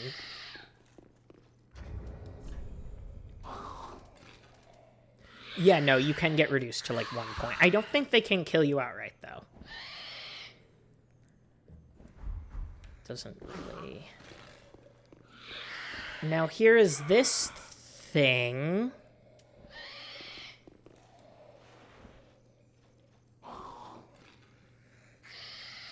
This thing is called a wretch, and is most likely a mutation or some other experiment by Sullivan. His name is Greg. The poor wretches. Yeah. That one is nice. That's where the Jailbreaker's key is. I was wondering where that was. I always forget where it is. Key to the barred window in the Irithel dungeon. But the window only leads to a bottomless black pit below, and above, a paltry view of the ruined, profaned capital. The very architecture appears to be a cruel joke the jailers played on would-be escapees. Yeah, I don't know if we're, I don't know if we're gonna get the rare drops there, so I'll just tell you. The whole thing there, like the whole shebang, is that these jailers are from the profane capital. Oh, I hate this fucking room. They're bad enough on their own, but when they're in groups... And the fact that they have that fucking... They have a grab attack that can also make you, like, fat roll. Like, there's so many things wrong with them. But yeah, the jailers are from the profane capital. Yeah, no, it sucks. It's a terrible, terrible mechanic. I hate it. But yeah, like, we need this item, and unfortunately this one is hostile. Sorry, buddy. Ah! Sorry, I try not to stream scream, you know that, but sometimes I do actually get startled.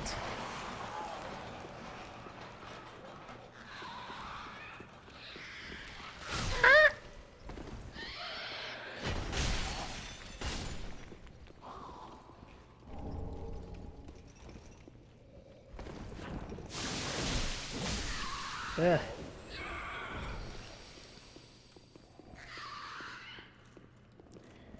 Mean Greg. Honestly, I just kind of tend to put these dudes out of their mercy. Like, I just want to be good to them. Those poor things. They've suffered enough. But these jailers are from the profaned capital, and it mentions that they really, really enjoy, like, making others be in pain. And that there is the profaned capital. Now, I hear you wondering, like, hey, why the hell is the profane capital directly under Irithyll? That feels very convenient.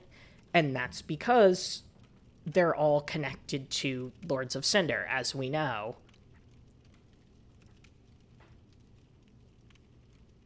Thank you, Mist Heart. So that's all being pulled together. And also, that right there certainly is a very large flame.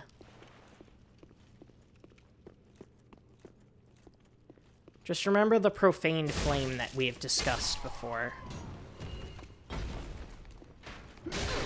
Ah! These guys fucking... I'm all on edge now because of the fucking jailers.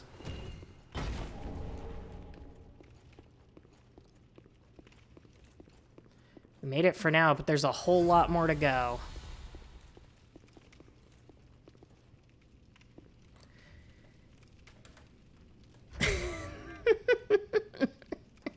The Lords of Cinder tried to get out of the meeting by saying that they couldn't commute in, so the fire moved their homes closer. That's funny. That's very funny.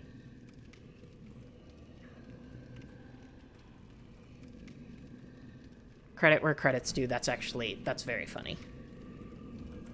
Now then, where was I? That's a mimic.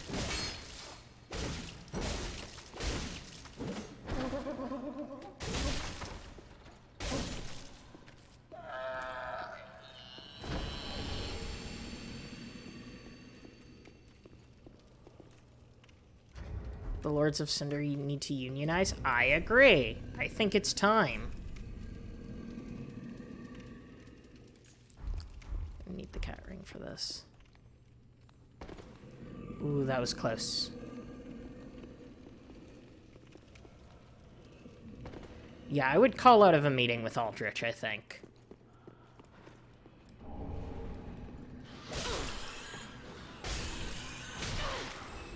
Aw, rats. This fucking area.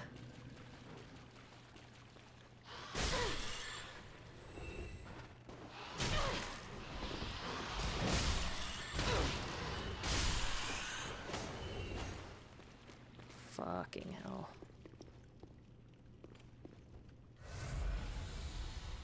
Yeah, no, they're fucking horrible. Now thou art a blade of the dark moon, hunteth the enemies of the lords by the power of the dark sun. Prophase 366 lecture time. Hippo Shower, thank you very much for the resub on 2 months. Thank you for choosing to stick around. I certainly appreciate it. Oh my god, I forgot that was a mimic. Oh, thank god, that's the one with the Dark Souls 2 moveset. Jesus Christ, that was... I got very, very lucky. What the hell? I did not like where that grabbed me.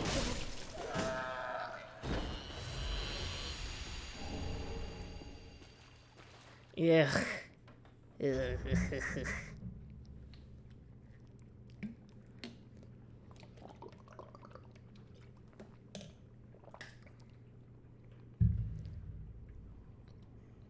I was going to say, Hippo Shower, congratulations on remaining a Blade of the Dark Moon. This is also a Mimic, I believe. Yeah, the Dark Souls 2 ones have different movesets that are significantly jankier.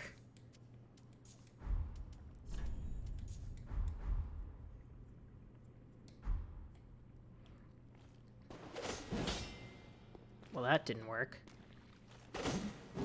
Oh, never mind. I forgot that this one isn't a Mimic, and I thought that was in the base game. I think that was just in Cinders.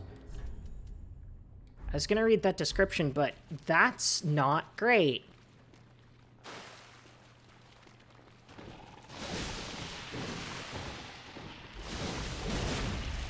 You know, you guys want to know something embarrassing?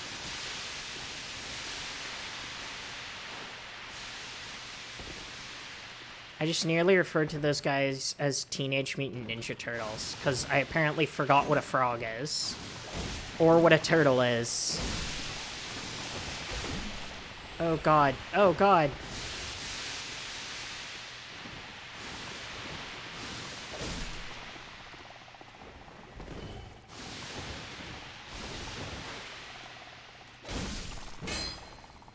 Oh, Jesus Christ, that was very terrifying.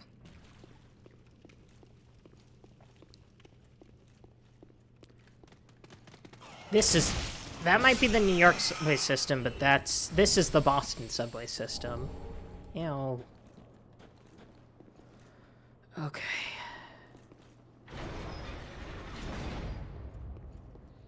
Time for the worst room ever. There's like 50 million dudes in here. Teenage dragon, cursing froggies. I'll get to that.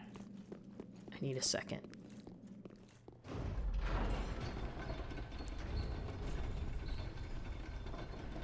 The subway system in Boston is fascinating because it is actually, fun fact, it is the oldest subway system in the United States.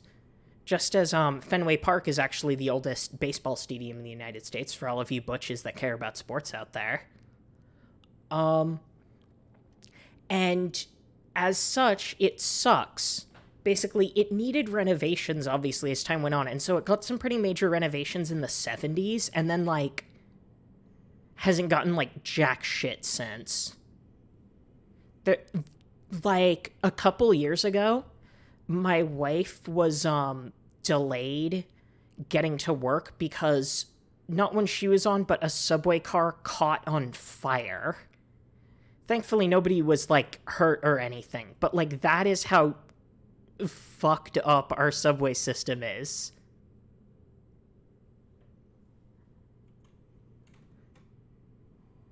Yeah, it's like, it's so bad.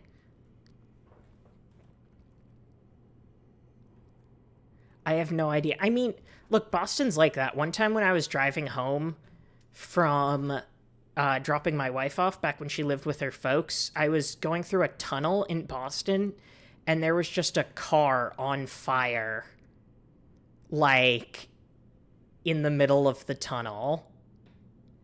I know that sounds like bullshit, but I swear to God, I am not making that up. It was one of the most surreal moments of my fucking life. I remember sitting in my car and being like, okay, what the fuck? I'm still baffled by it.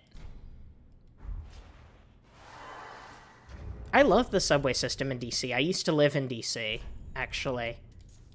And it has a great metro system.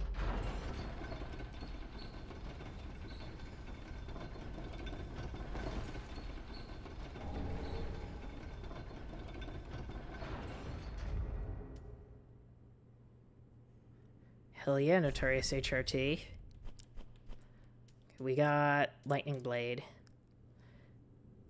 Miracle allegedly wielded by a certain Dragon Slayer knight in the Age of Gods. So, for reference, since the description is being so cagey about it, that dragon slaying knight wielding lightning was Gwyn's firstborn. Which we still don't know a ton about, but we will actually learn some more about, believe it or not.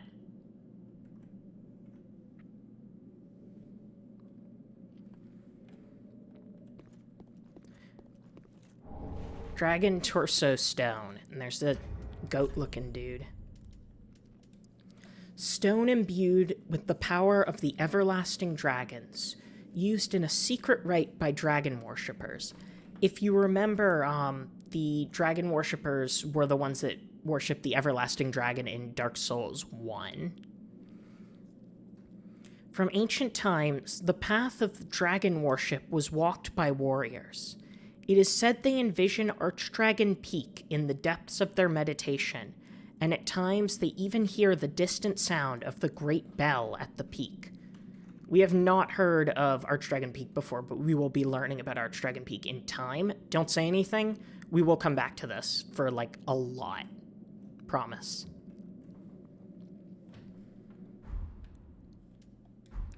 I actually like how, like, weak and malnourished the dragon form looks in Dark Souls 3, because, again, it just shows how far, like, everything has fallen, how far, like, how lacking in energy they are. Hi, guys.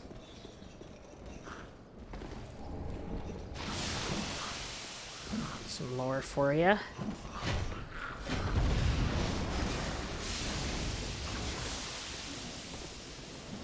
Oh, this room sucks. Look at all of them.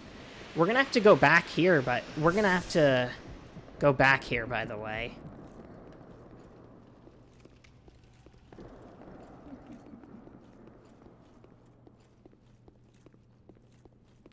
What do you mean there were warriors around before Gwen surfaced? I'm not sure what I said to suggest that.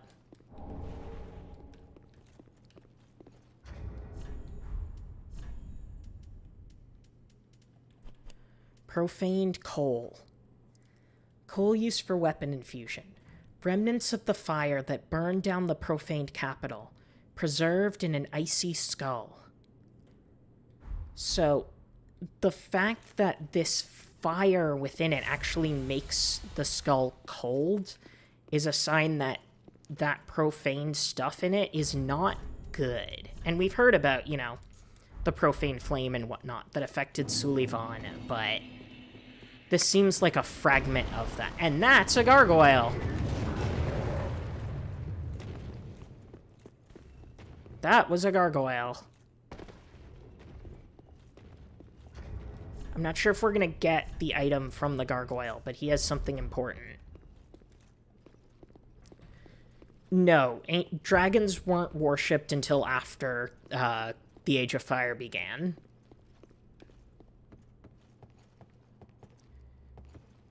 Yeah, and we have a bunch of, like, wealth and such all over this place. Like, this place was somewhere, like, wealthy and powerful, but is no longer. Now it's all fucked up. For reference, those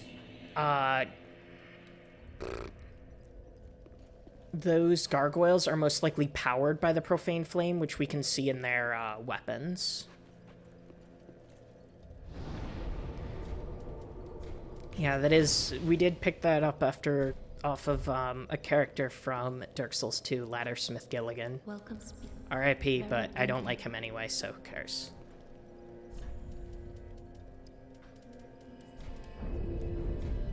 Farewell. Sorry to all you fervent Laddersmith Gilligan fans out there.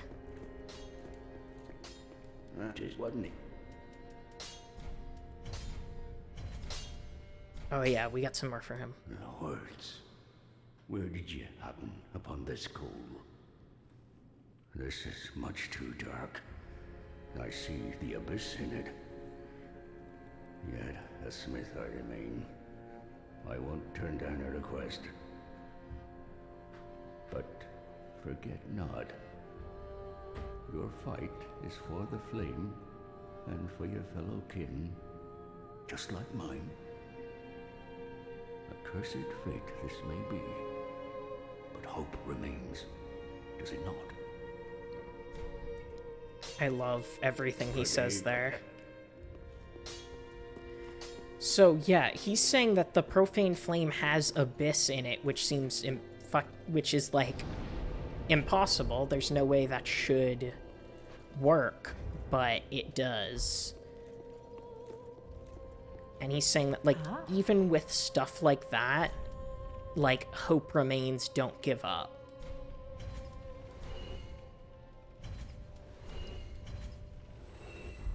Ashen Yeah, he wants you to link the flame.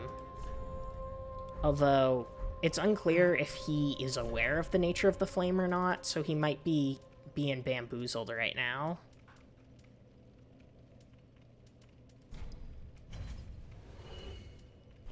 Poor guy. Ashen 1. Welcome. Very then Haken. But I think you could take it either way, as, like, basically don't succumb to the profaned darkness within that and Welcome, fight house. for your fellow kin. Ashen 1. I'm at. Farewell, maiden. Oh my god, it's only 7? I did not think we were going to get this far. Although we do have a bunch of stuff to cover.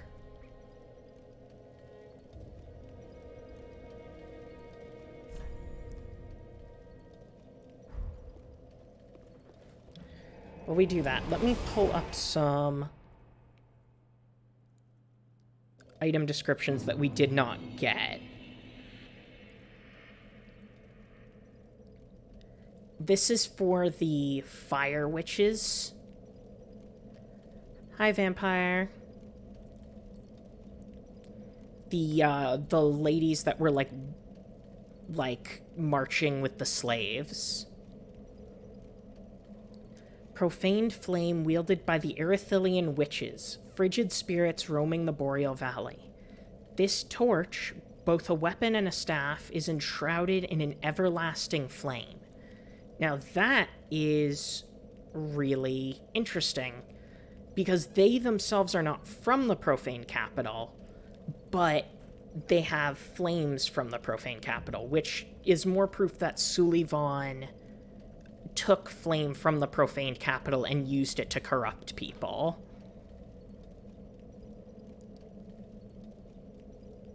So these are some stuff you can get from the jailer.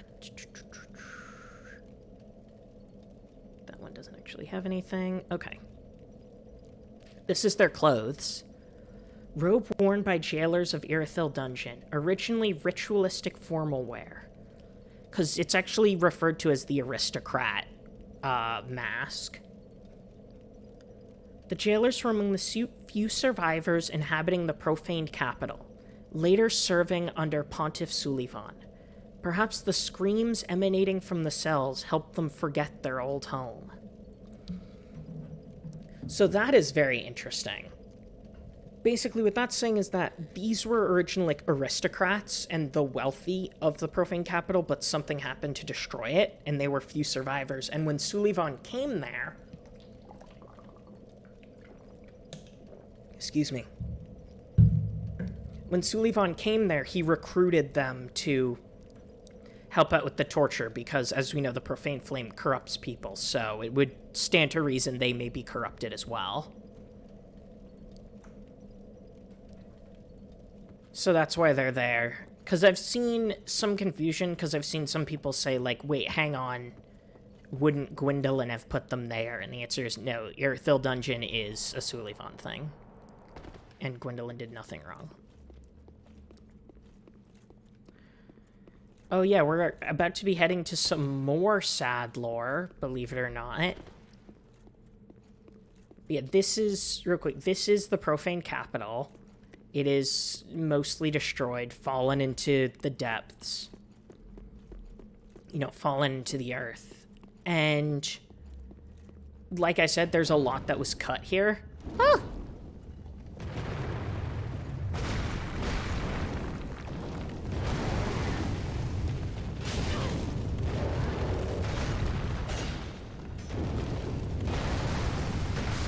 Coward. Damn, his thing has lore too. Give me my lore.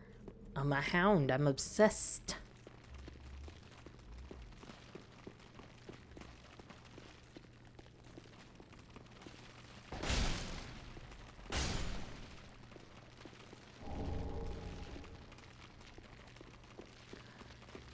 I think it fell... Well, I don't want to say too much, but I feel like the flame being linked played a role in it collapsing.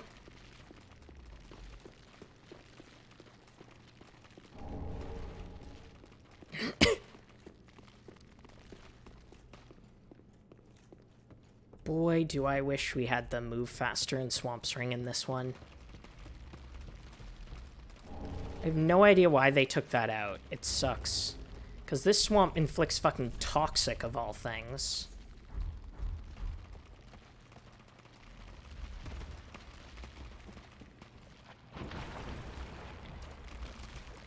Oh god. I hate those so much. I sincerely do hate them with all my heart. The worst part is that over on the side there, they're guarding more lore. Excuse me. My goodness, I sound like a smoker. And I'm not. Like, I mean, I smoke, like, medical, but I don't smoke cigarettes. And neither should you. Do not smoke, it's bad for you.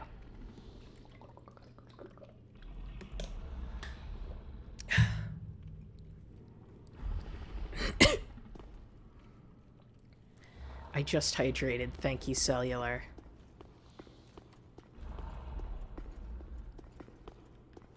That sure is a thing over there.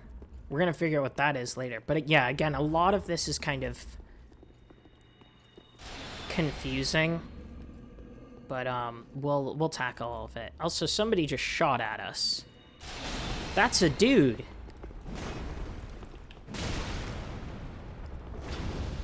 That's a guy, and he's using a weapon with the profane flame. Based. Is Cooper hydrated? He is. He was sleeping in the cutest position earlier. I really need to get, like, a cat cam. Bitch. That was directed at that guy, not at Cooper. Secret Scroll of the Profaned Capital Court Sorcerers, containing containing sorceries of Logan. The court sorcerers use this scroll to claim heirship to Logan's legacy. Though how that claim stands up to closer scrutiny is another story. Everybody wants to be like Logan. For some reason. Hi, Cooper. Hi, honey. He's just trying to climb up on my shoulder. Hang on. Hey, buddy. What is it? What's up, honey? Hi, honey. Hi, honey. Oh, you silly little man. He's just being a little boy. Everybody's favorite streamer.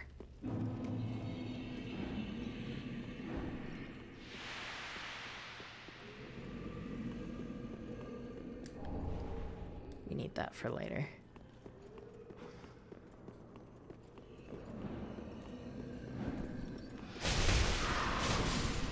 Fuck you. I hate how those ladies straight up spawn in, like, after you pick up the item. Like, there's no way to actually, like, kill them beforehand. It's so mean. Ring of the keys to the Earthhill dungeon held by the jailer. On what grounds do they remain imprisoned, considering that by now they are mindless hollows or unrealized gibbering fools? Because Sullivan's a dick, that's why. Anyway, it's time for something quite special, actually.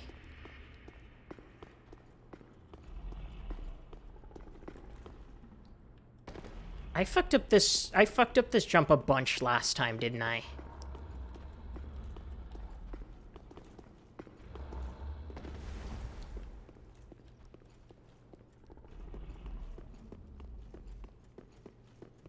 So we use that. Look who it is.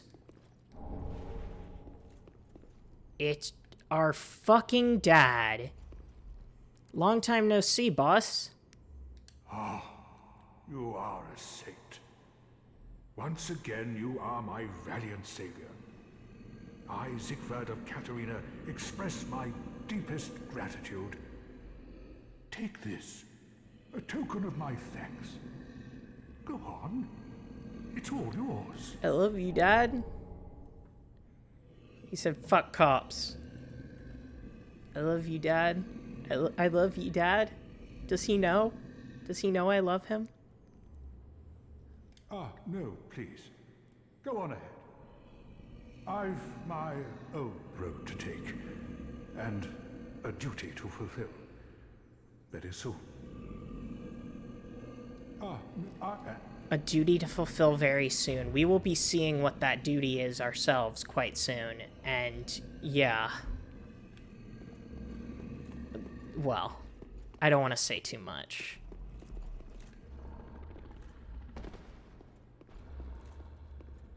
But, yeah. Anyway, I love him. I love him so much. I treasure him.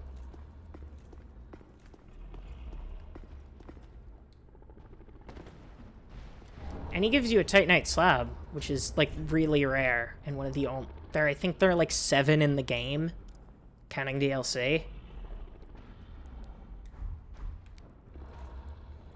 So that sure is a giant hand with with a handful of eyes.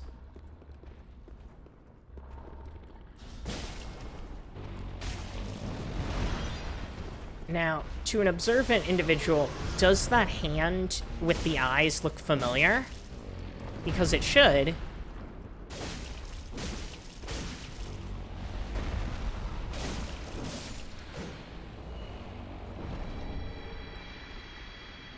Because that hand there resembles the hand of Manus from Dark Souls 1. Yes, exactly. Points to those of you that said Manus.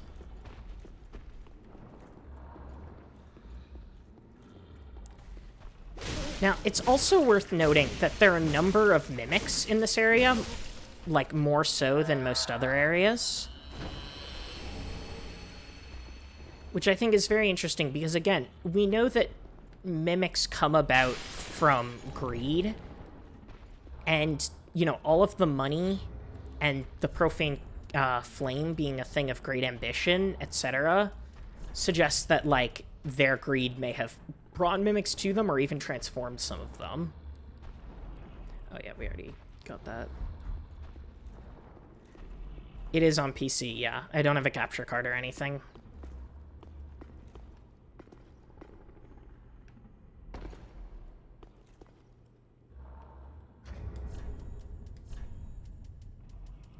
Okay, this bit fucking sucks.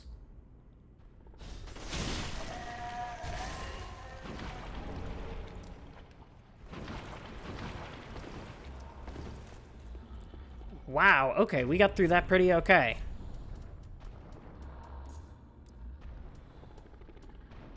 Oh, doesn't... But since we know, you know, the flame has abyss in it, and those hands seem to represent, you know, Manus's hand, these are clearly, you know, creatures that were corrupted by the abyss. Or, you know, the stuff that corrupted Manus, which is a... Oh, shit. Oh, yeah. Fun fact, that grab of theirs actually drains souls from you.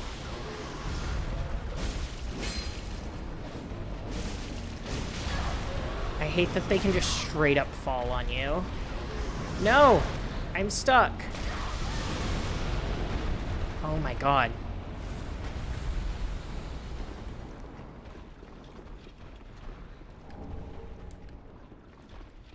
Purging stones are also meant to get rid of curses, which is interesting. And remove hollowing. Motherfucker.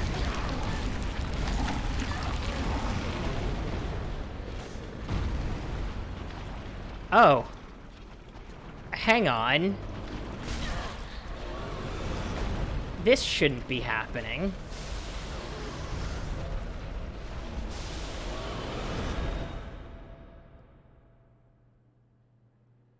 That was...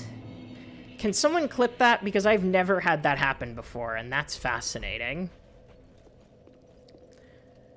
The Rachel skip for the Dark Souls 3 speedrun, where I just fucking get stuck and have to leave. I clipped through a wall and ended up outside the map, Esper. unintentionally. Hey, buddy.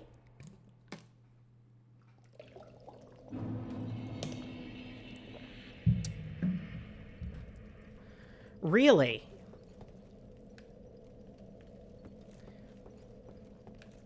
I've never had that happen before. I have a very unique luck in streams. Like, I have better luck when streaming, but I also have, like, a higher probability of things just being very odd.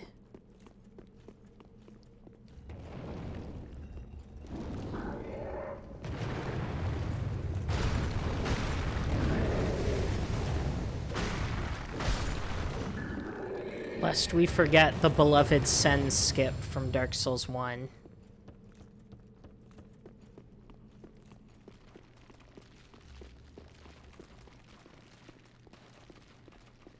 You can also use those grabs to kill Super Ornstein and the Centipede Demon in Dark Souls 1.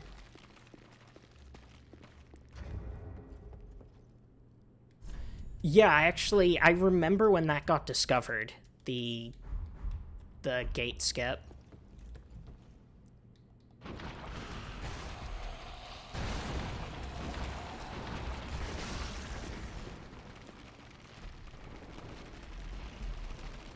Speedrunning is so amazing. That's one thing I don't think I could ever do. Like, doing challenge runs is fine. Like, excuse me. Doing SL1 was a ton of fun. Like, I'm happy, like, challenge runs are good, but, like, I could not do a speed run.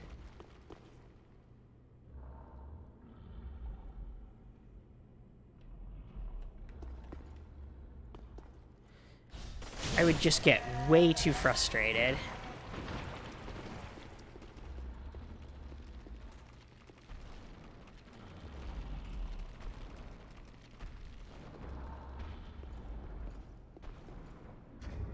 I could hear them. I can't tell if they are coming for me or not. Oh! Oh, shit! Jesus Christ. That scared the piss out of me. Oh my god.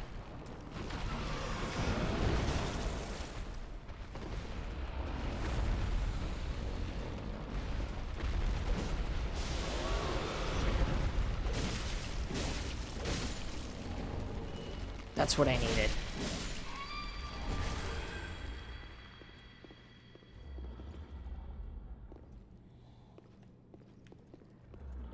That's all I needed. Now I can leave. Apologies for my fucking scream, by the way. A strange weapon found among malformed inhabitants of the profaned capital.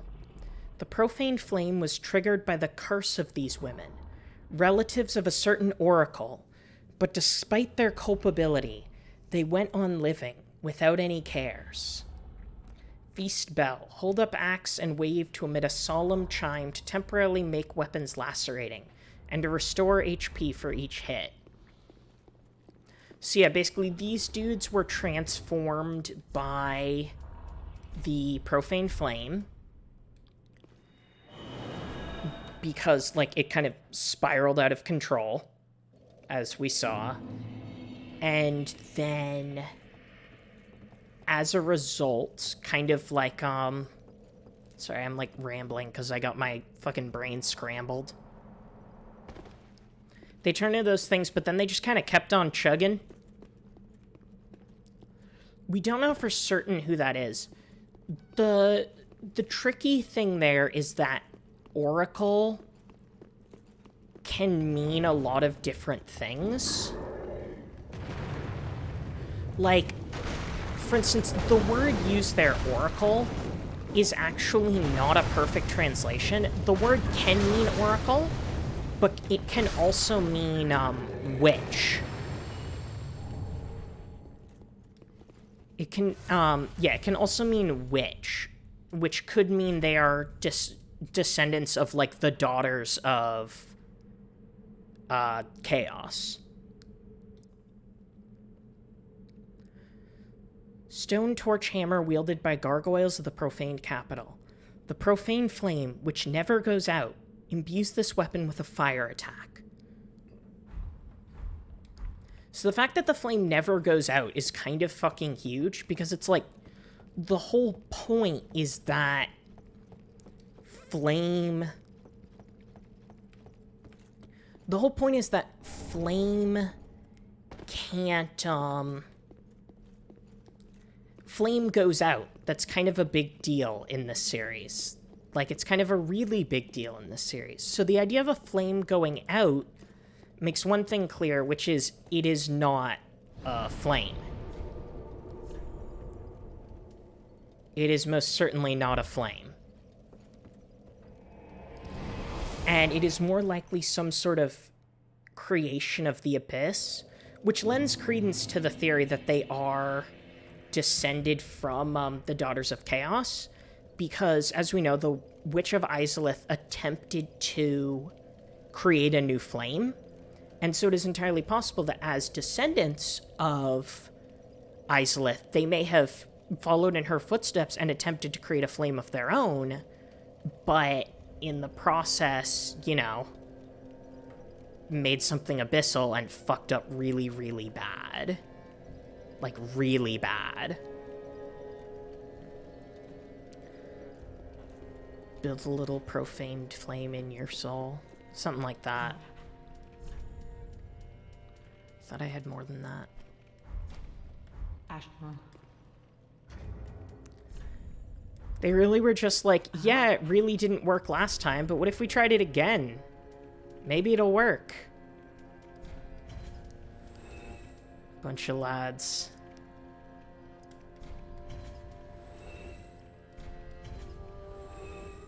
I respect their dedication, you know? A for effort. F for execution. Ashen 1. Can't curse us twice. Maybe they should try again. Third time's the charm and all that.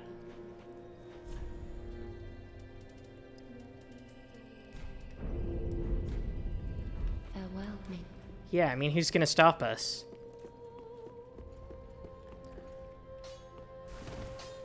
Sick moves. Back again, I see. I suppose... Oh my. You've made quite the discovery.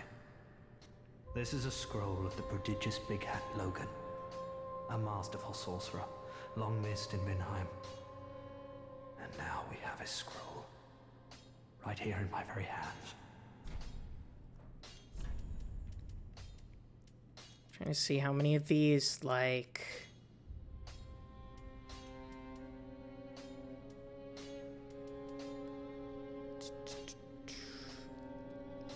Oh yeah, this is really interesting. Releases a homing soul mass. This was made by Big Hat Logan.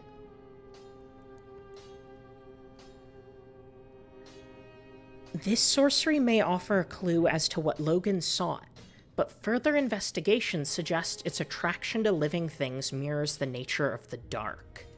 Now that is very, very, very interesting. I don't mean to say it in the fail. Come again. Basically, what... How best to put it?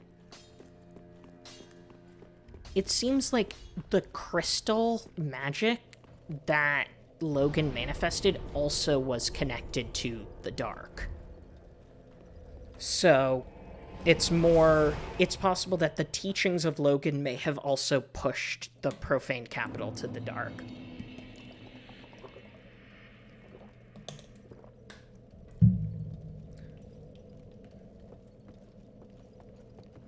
Now then. We have to get a certain NPC that we missed previously. Because I will never be forgiven if I do not go see this specific NPC.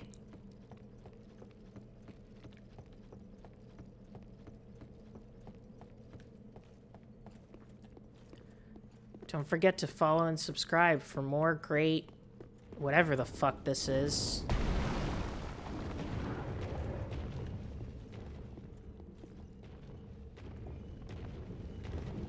Oy vey.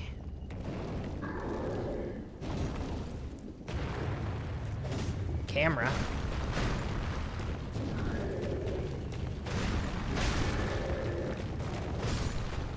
Man, as soon as I get this weapon up to +10, it's over for you motherfuckers.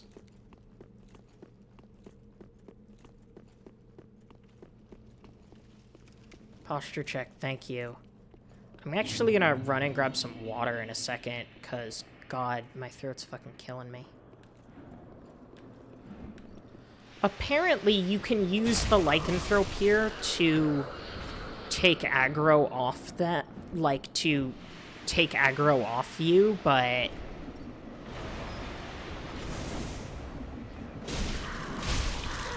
Oh, what are you... Come on. Oh yeah, that blocks Estus recovery too, because fuck you, apparently.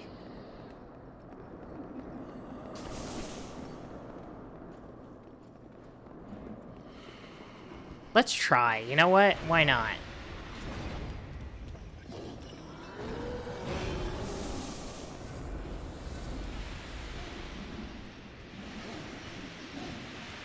Can you aggro him, please?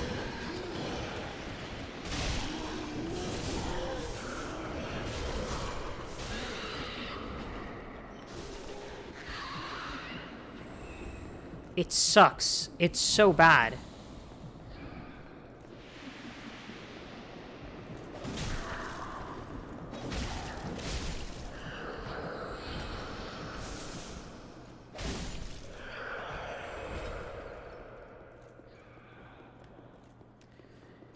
There isn't really a reason why there's a lycanthrope here. I think it's purely just for the mechanic of aggroing it against the jailers.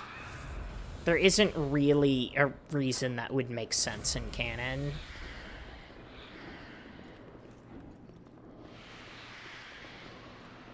There's some items I need in here, but like... These motherfuckers are here to ruin everything.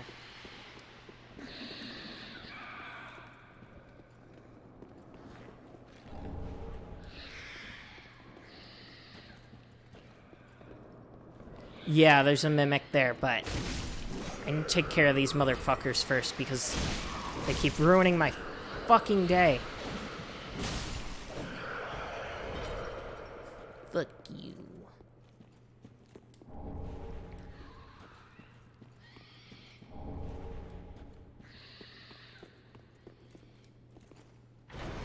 Oh yeah, just heads up, jump scare scream is incoming. That doesn't really have anything relevant. There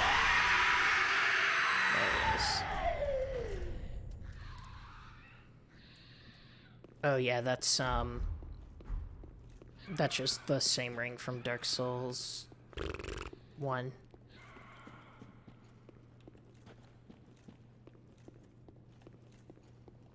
Now then.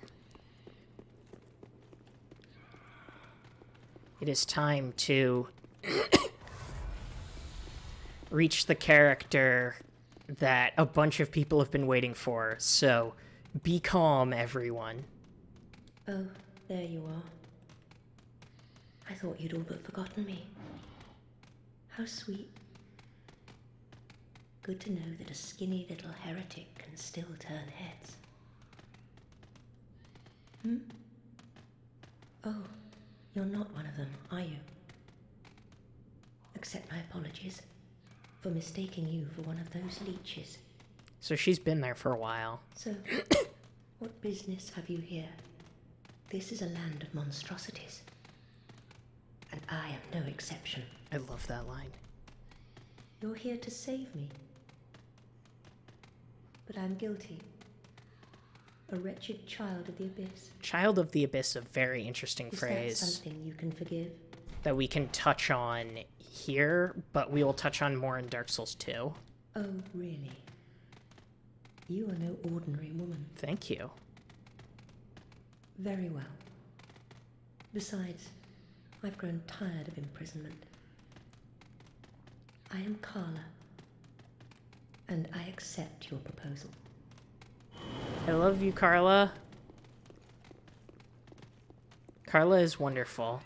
So when she refers to herself being a child of the Abyss, what she's essentially saying is that she is connected to the Abyss, either because she is a student of the Abyss, or because she was literally partially created. Like, from the Abyss. And there are a number of theories regarding that. And pop on back to Firelink Shrine. Time for gay marriage. Thank God for Cinder's having a gay marriage mod. Or like a gay marriage option. Also, Carla/Arena is god tier. Ah, there you are. As I said, I am Carla. And am grateful to you. Ma'am, you can have a chair if you want. Now, what shall we do? The only thing that might interest you is my sorcery. Although my dark arts are a detestable sort. That wouldn't interest you, would it? Is it from Molly James's comic?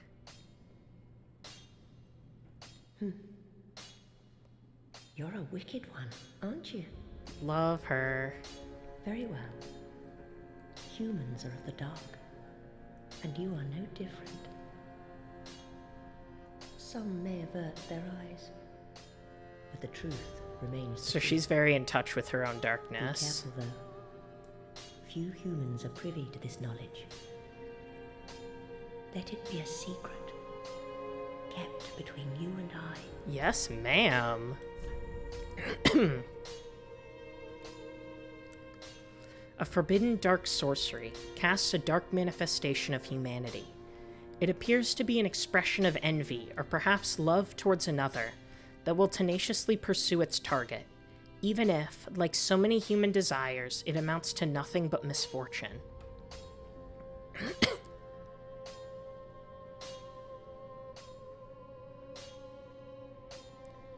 A forbidden dark sorcery strikes with the blade formed of humanity's darkness. Passed from mother to daughter, this blade was intended for both protection and as a means of taking one's own life. The young girl never swung it more than once. There is one thing that you should know. There is a darkness within man, and I am afraid you will peer into it. Whether the fear will spark self-reflection or a ruinous nostalgia is up to you entirely. Fear not.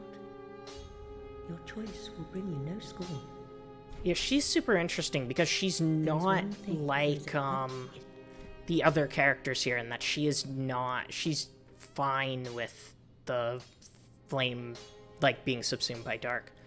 You can also give her the books that other people won't take that are connected with other schools. Oh, a pyromancy tome, have we?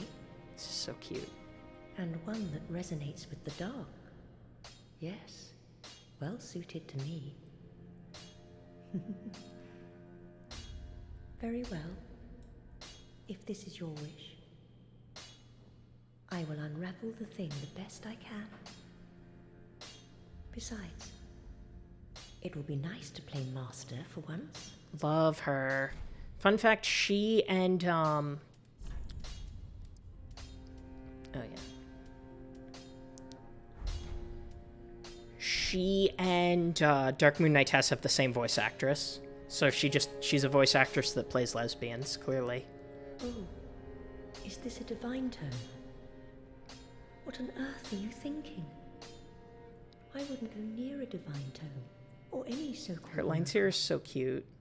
And casters of miracles are sure to steer clear of me. So please, don't torture me so.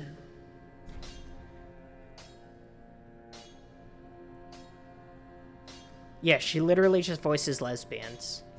Yeah, if we try giving her... Oh, you... This is so cute. How could you? Oh... I know. I know. I owe my life to you.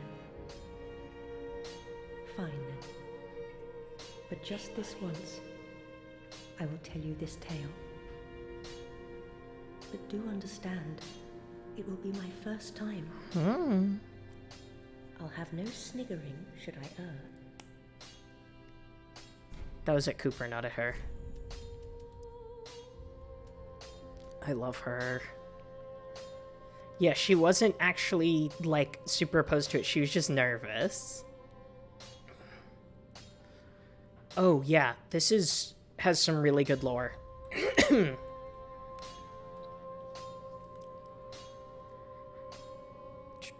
Dark miracle taught in the Cathedral of the Deep summons insect swarm to feast on foes. These insects, which lurk in the deep, have tiny jaws lined with fangs to tear open the skin and burrow into the flesh in the blink of an eye, causing intense bleeding. That's what the evangelists shoot at us. The deep was originally a peaceful and sacred place, but became the final rest for many abhorrent things. This tale of the deep offers protection for those that worship amidst these horrors. So that was designed to actually protect people from the deep. Ironically. Do stay safe. Which I think is really interesting. And yeah, the discussion of the deep being a peaceful place off the bat is really interesting. Because it suggests that, again, it's like all of the fucked up abyssal shit that people keep creating through, like, greed and whatnot may have caused the deep to become corrupted in the first place. But that's just, you know, purely theorizing. Now, before we go and do the big sadness ahead thing we're about to have to handle, I need to go get some water because, as you can hear, my voice is dry as a bone. So I will be back in 2 seconds. Let me drop my links again real quick.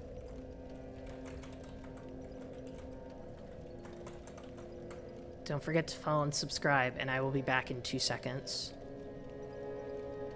Enjoy the soothing ambiance while I am gone.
Okay, we're back.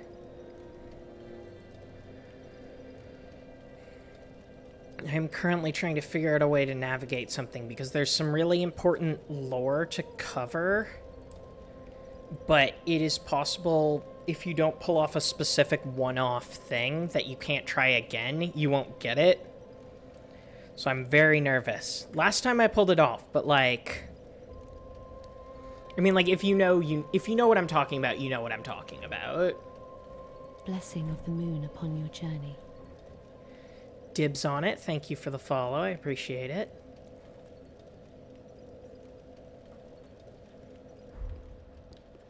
Okay.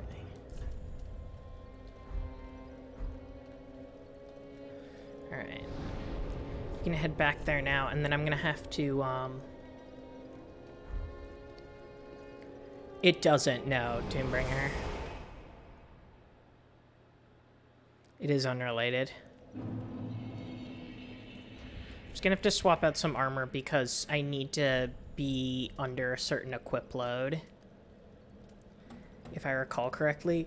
Yeah, no, I should back up my save, probably. I'll do that right now. Hacker woman in here.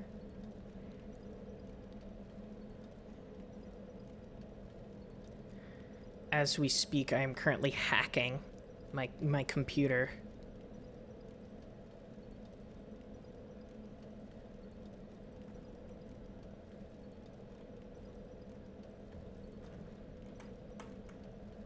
Okay, we're backed up.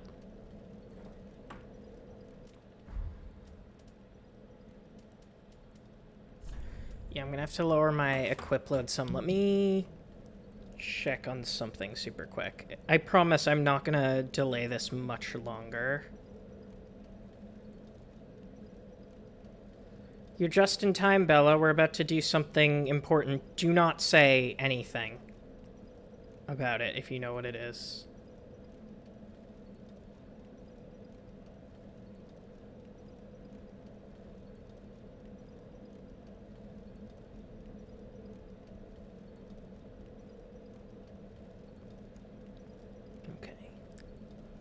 So I need like 8.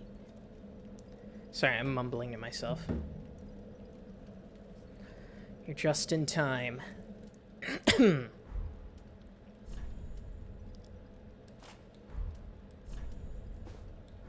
might have to switch back to the Fallen Knight set for this one.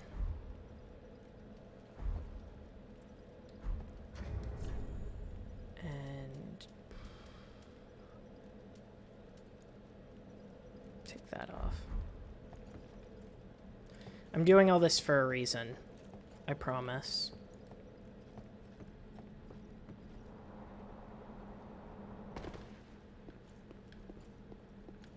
Oh wait, no, that's the way I needed to go. Sorry, like I said, my brain is struggling today.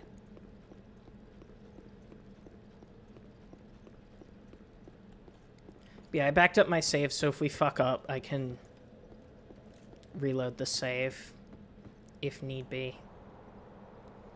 Oh boy. We've been going for nearly 3 hours, Bella. I can't give you a full recap. I'm sorry.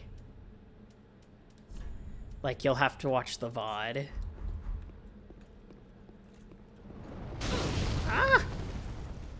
That fucking profane flame is goddamn shooting at me.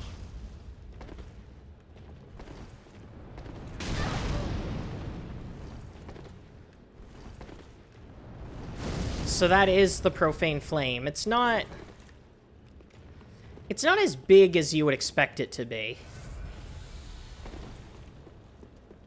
But yeah, these aristocrats are still here. They don't have the evil lanterns, thankfully, but... yeah, that's the And, yeah, there's a whole bunch of burned bodies here. Like, a whole lot of burned bodies. Which is kind of worrying. And given the profane flame, it's entirely possible that flame may have caused that.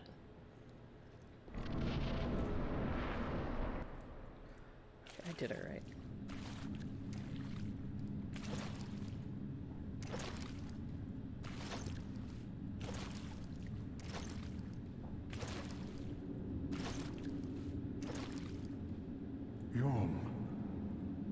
Old friend. I, Siegfried of the Knights of Katarina, have come to uphold my promise. That's the promise that he made. Let the sun shine upon this Lord of Cinder. Got the music here.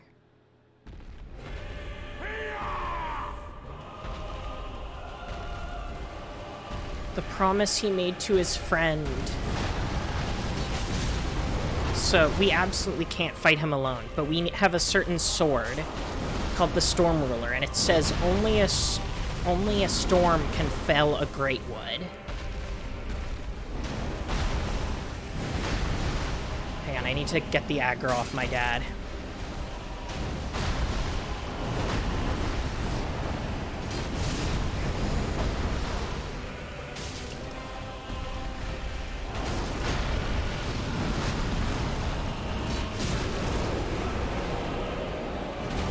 Siegfried, please heal.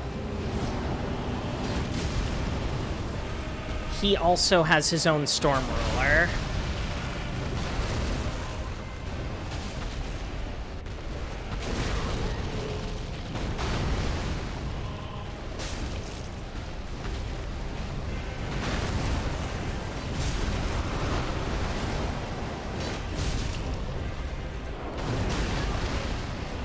Forgot to do a ring swap.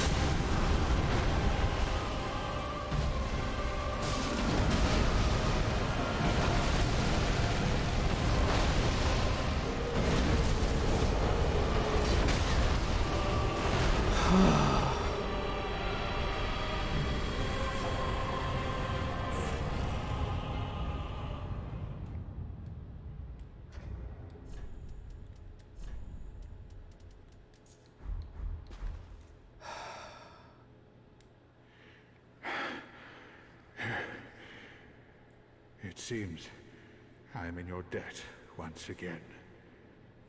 My thanks. I could have not kept my promise without you. Now, for a final toast. To your valor, and my old friend Yorm. Oh. Long may the sun shine.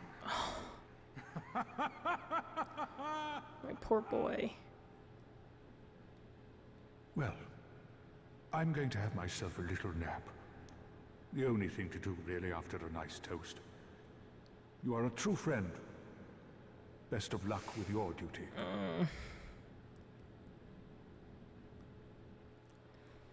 But after he naps that time, he does pass away. Unkindled one.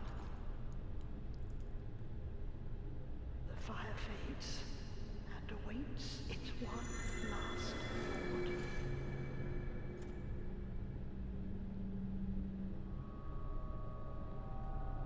Prince Lothric is in your hands.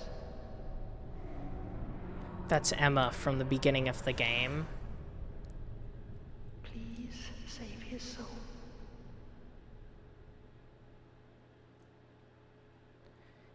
Emma is a fascinating character, but one we're not going to get into quite yet because we have to talk about Yorm.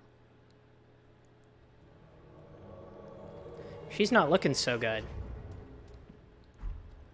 And you know, it seems shitty to just leave her here, but...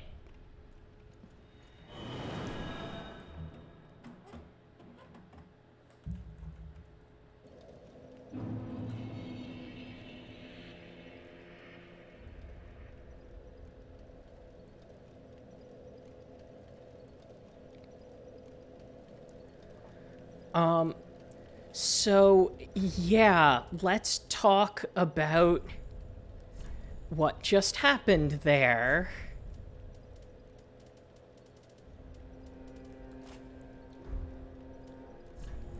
Will I do this? So,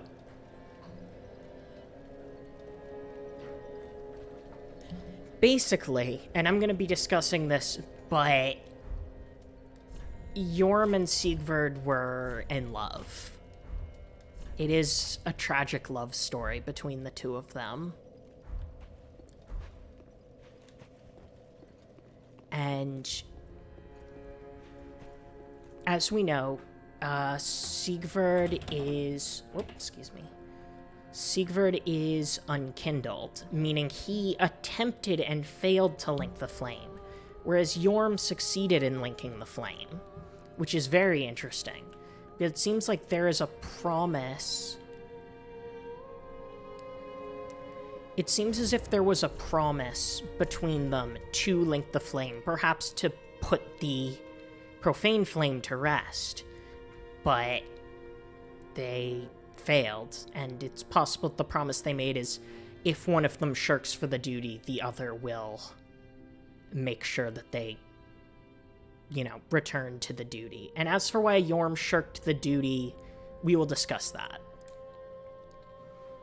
Great sword with a broken blade, also known as the Giant Slayer, for the residual strength of storm that brings giants to their knees. Yorm the Giant once held 2 of these, but gave one to the humans who doubted him, and left the other to a dear friend before facing his fate as a Lord of Cinder. So, basically, he ruled over the profane capital, but apparently people didn't trust him. And so he gave them the sword like, hey, if you don't trust me, you can kill me with this. And there were 2, and so that's why Sigvard was the other. He was left to a dear friend. Yorm is the descendant of an ancient conqueror, but was asked by the very people once subjugated to lead them, serving as both a weighty blade and a stone-hard shield. So, the ancient conqueror that he was a descendant of may be Wolnir, if Wolnir was a giant, but it's one of those things we're not 100% on.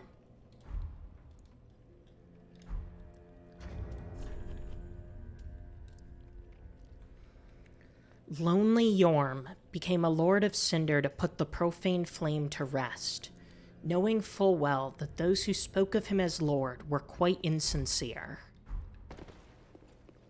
Aha, thou art returned, and a fine day it is. So, Great machete wielded long ago by Yorm the Giant. Yorm once lumbered on the front lines with a great shield. But one day, in place of his shield, a left-hand notch was added to his machete, enabling the smashing technique that would become the legacy of his later years. Great shield used long ago by Yorm the Giant. As a lord, Yorm risked everything and fought unflinchingly as a one-man vanguard. Following the loss of the one he wished to protect, he forsook his shield. treat the fox, she is much like thee. Prisoners both, kept to link the fire. That is fascinating, what he just said there. I don't know if you heard it, but I don't want to trigger it again. So.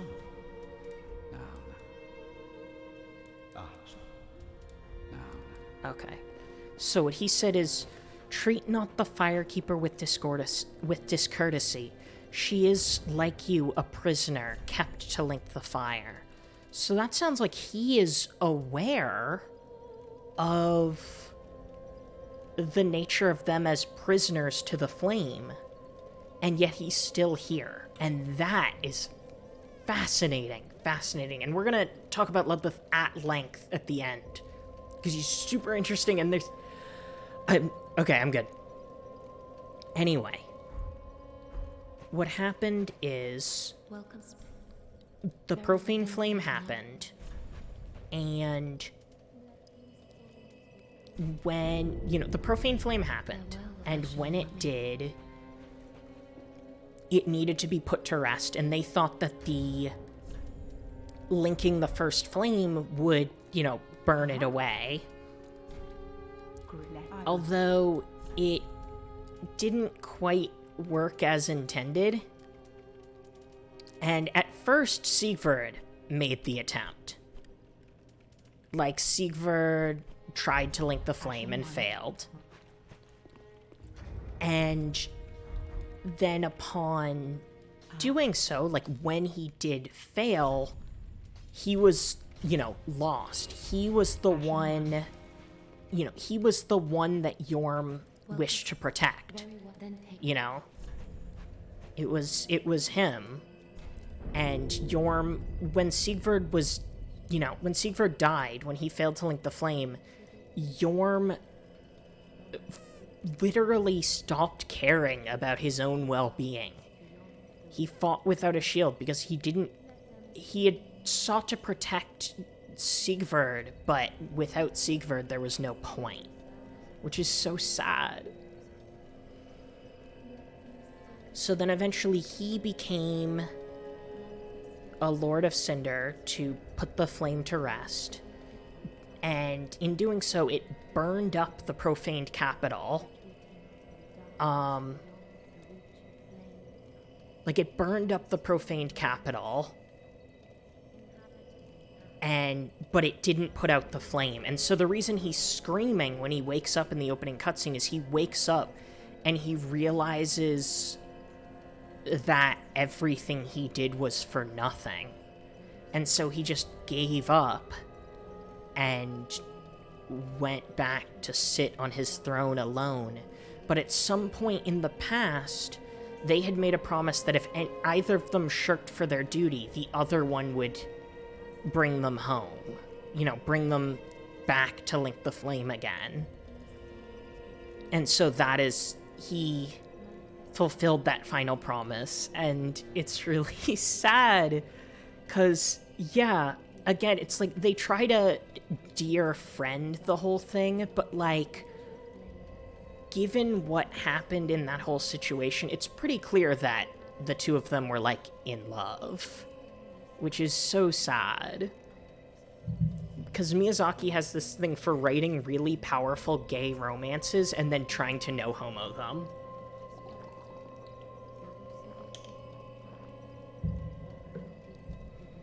Anyway.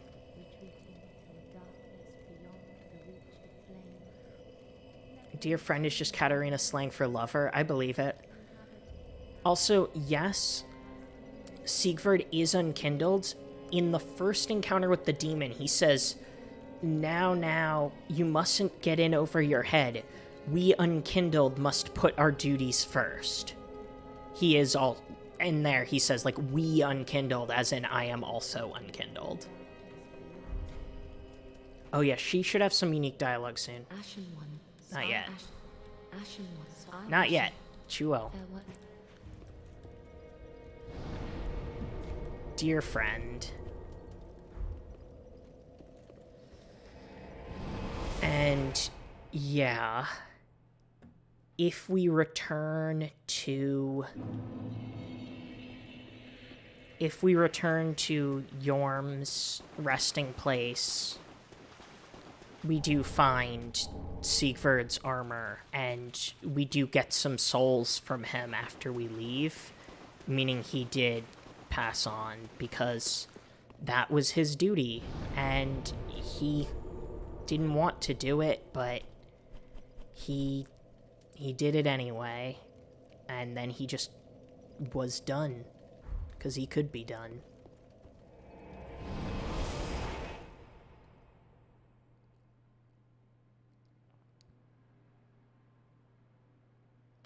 No, you do, if you walk out of the room instead of getting teleported out, you get souls in your inventory. It really is some Achilles and Patroclus stuff. Like, you are absolutely right. Yeah, it's so sad. They both died away from each other, so they made sure to die together when the second time came. Oh, no. No.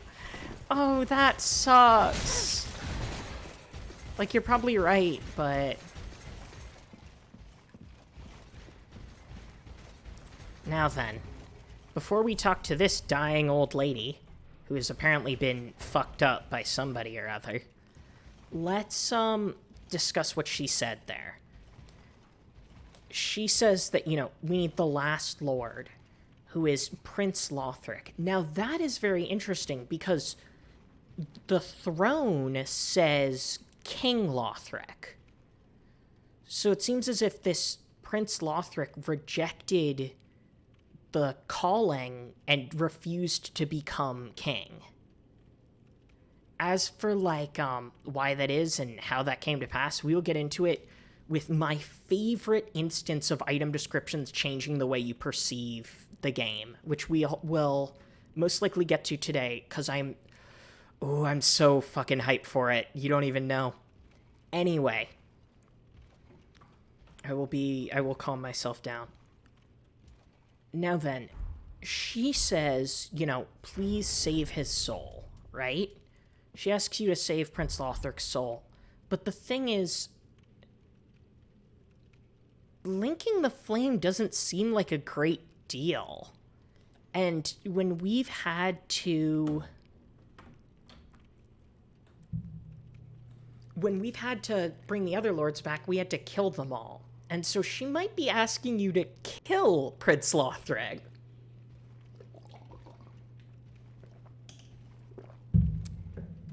My favorite lore is also coming up soon.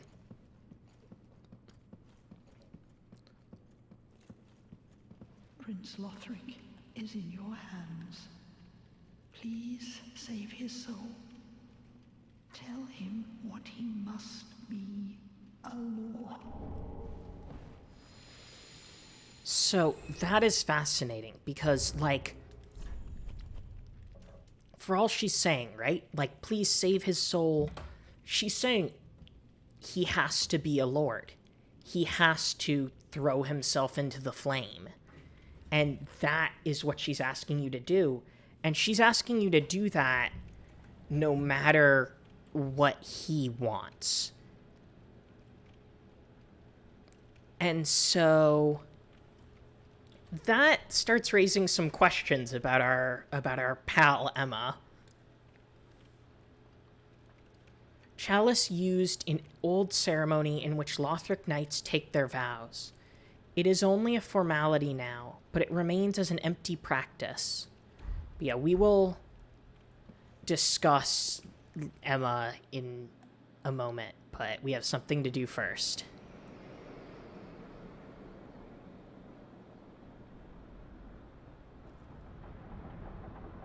Sorry for the background noise. I had to turn on my space heater. It's very cold in here.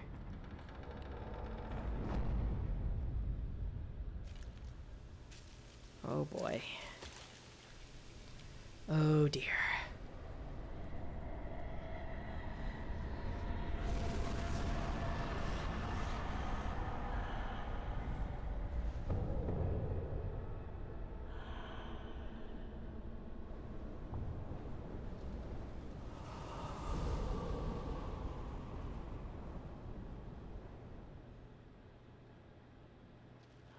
This is the Dancer of the Boreal Valley. Remember it was mentioned that Yorm was never far from the fleeting dancer? This is her. Another servant of Sullivan. But very different than the Outrider Knights we've seen.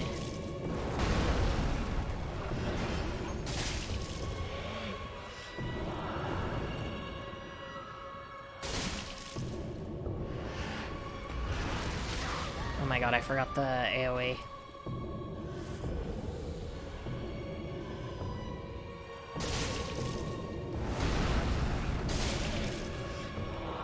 Yeah, no, it's, her design is very good. I have mixed feelings about her fight, though.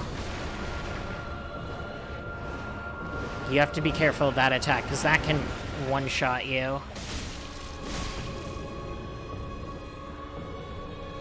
Yeah.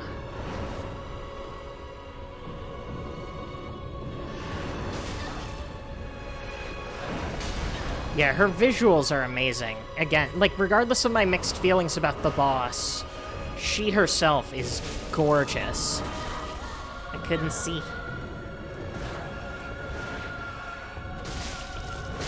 Her fighting style is so graceful, it's great.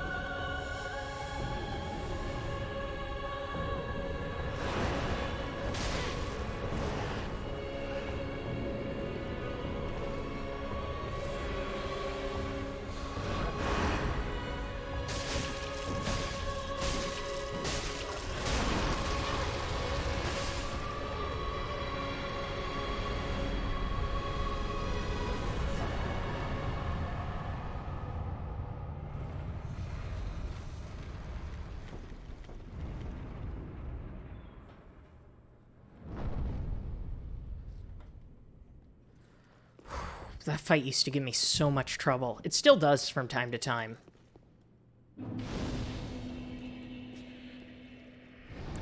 Thank you. I'm sorry, I always feel bad killing bosses early when they have great themes.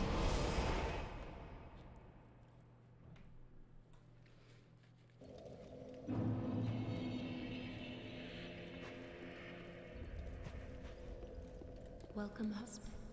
Very then taken. I will take nourishment, thank you. Now then. Farewell, Ashen One. May the flame. It is, yeah. Now then. The Pontiff Sullivan bestowed a double-slashing sword upon a distant daughter of the former royal family, ordering her to serve first as a dancer and then as an outrider knight, the equivalent to exile. Now, here's an item that is mistranslated. For instance, formal is actually meant to be former, and daughter is actually a mistranslation. It is more likely that she was a handmaid of the former royal family. Perhaps one of Guinevere's handmaids.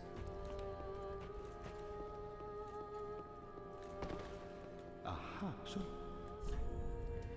Especially, so we can transpose soothing sunlight from her, which is a miracle that you get from one of the maidens present in Seath's archives, which strengthens the connection to Guinevere.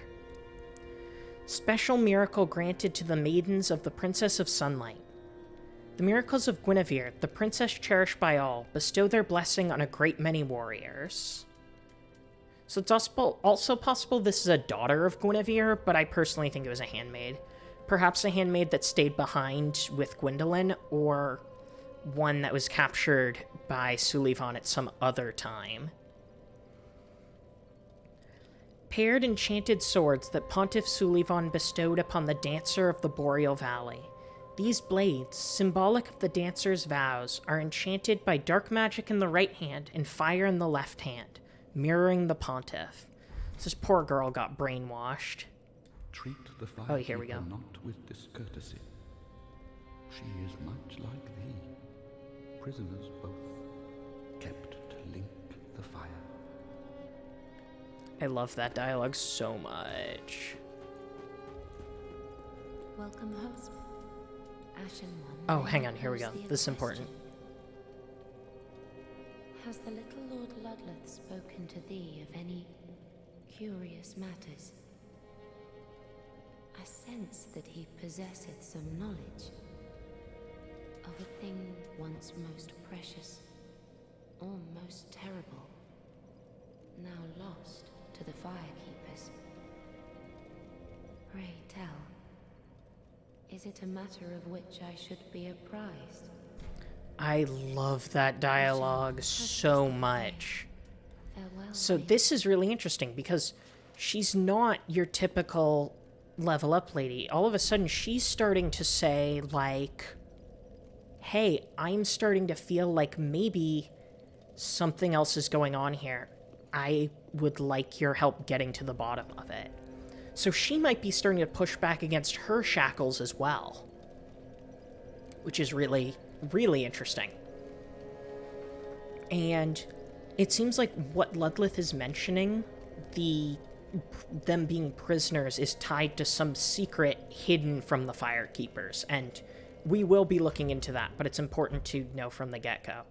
And speaking of the Firekeeper, did you know that doing gestures will have her respond to them?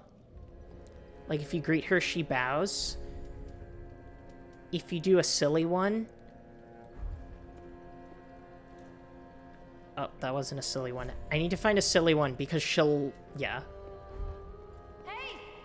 She laughs if you do a silly one, which is so cute. And one that's really great is if you toast to her,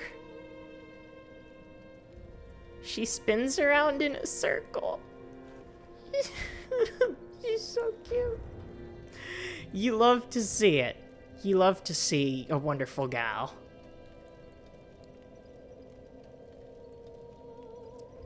She's so cute.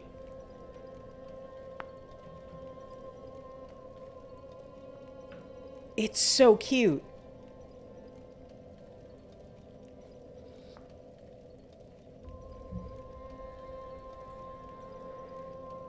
She's just having a good time. She's very, very cute.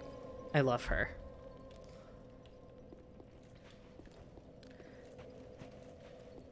I can't get too lovey with her, though, or my wife will have my head. Not actually, but... Dark Souls 3 Firekeeper is her, like, fave. Ashen 1.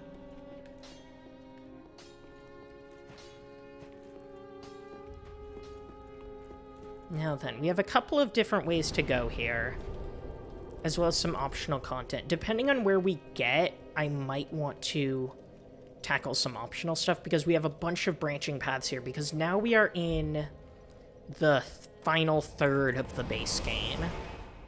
Although we do have some optional areas to tackle. But in general, we're in the final phase. We're in, like, the final third of the game. Let's place the basin after we were so rudely interrupted.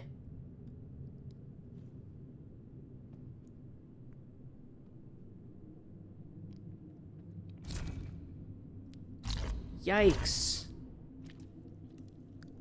Yikes.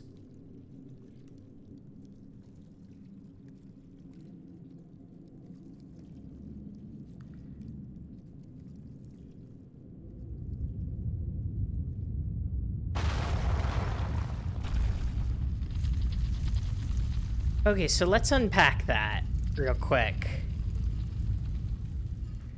Let's unpack that.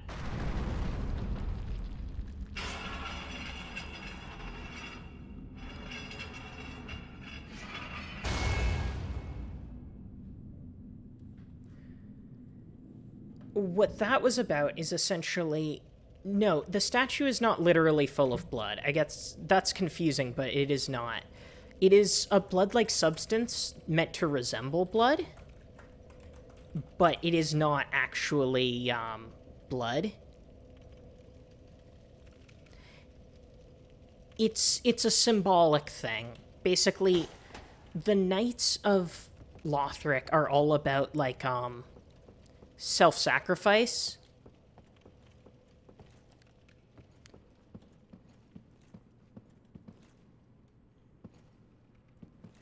It's super great, Amp. I think I would highly recommend the series. It is my fave. So we got them Lothric Knights here. They got them red eyes. Anyway, this little run up here is extremely difficult, so I'm just going to try to run through.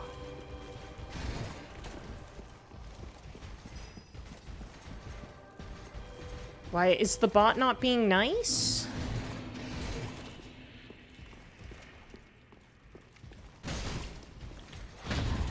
Why is the bot not playing nice? That's annoying.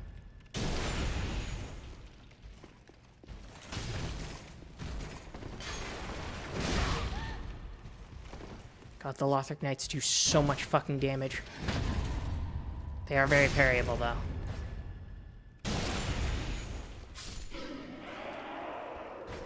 That would make sense, but, I'm impatient.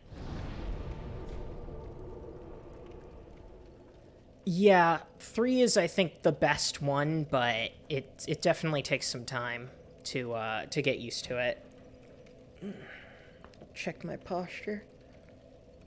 Streamlabs might be having issues right now for some reason or another. It'll, like, all post all of them at once, I bet.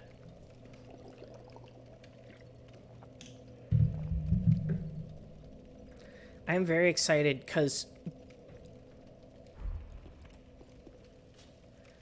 Would you all like to see, like, right now, or do you want to wait to see the item that made me fall in love with Souls lore? There is a specific set of items in here that, like, really convinced me, wow, okay, so Like, I've already been interested in, like, Soulsborne lore. It seems really neat, but, like... this one, like, made me fall in love with it, because it's one item that changes your entire perception of a character.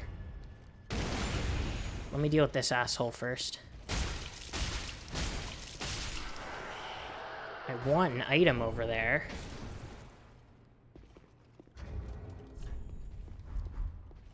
Let's get a level, and then we will do that.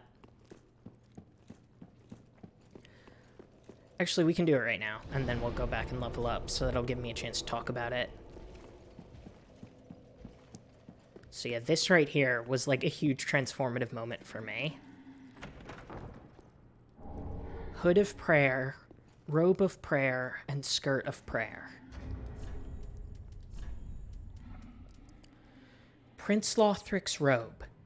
The prince, destined to be a Lord of Cinder, was cherished by the royal family, despite being born into illness, a frail and shriveled child. His swaddling clothes were made of aged, coarse cloth used in ancient prayer, and are all that he has ever worn.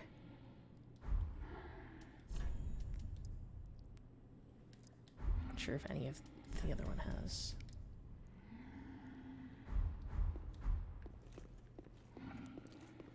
So that was a game changer for me.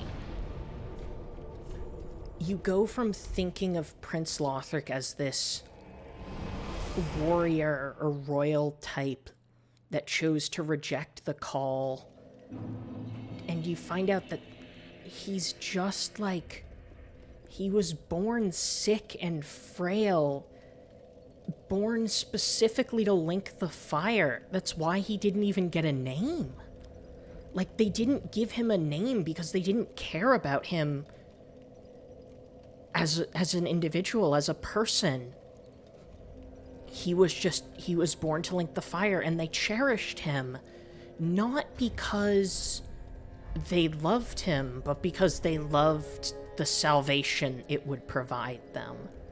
Now, we know that the Queen of Lothric is Guinevere, and so she would materially benefit from the linking of the flame. Perhaps her husband Osiros would have as well.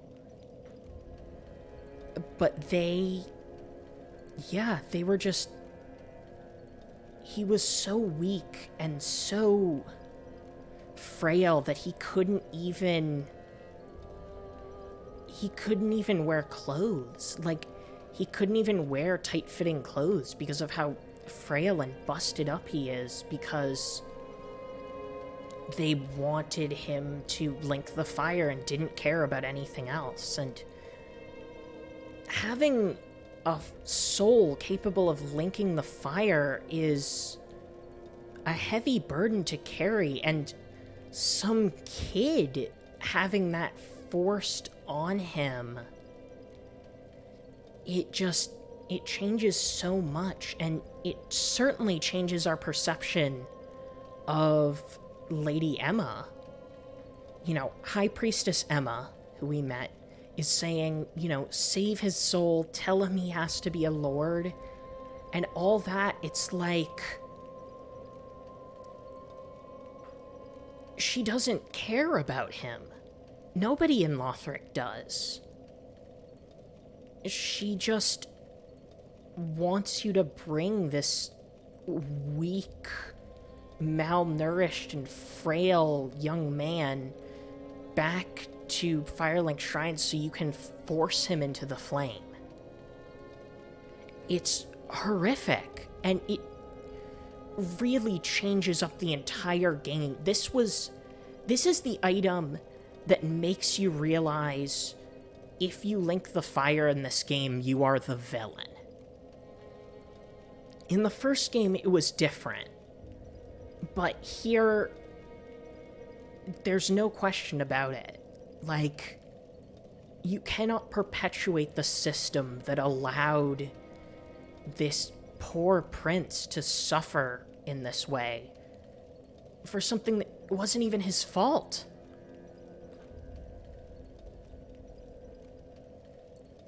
Yeah, they strip their agency from him. In a sense, there are elements of his story that are very similar to Gwyndolин's. Ah. In that they were both, you know, abused by their parents, to be sure. But Gwyndolин's case, you know, she strived to achieve the destiny that her father wished for her. Or she strived to achieve, like, her destiny, despite the fact that, you know, she was neglected and abandoned and also treated like shit. But she kept on trucking, whereas he was cherished and raised well and cared for, but he rejected the call. He didn't want this fate, and can you blame him? Yeah, they literally, they bred him and raised him as a lamb for slaughter. It's so cruel. Farewell, Annie. And as much as I love Guinevere, that's not really something I can let go personally. I took that personally, as it were. But it really is just a purely a tragedy. For another round of thieving. There must be something of use in Lothric Castle. I'm aware of the danger. That castle is a death trap.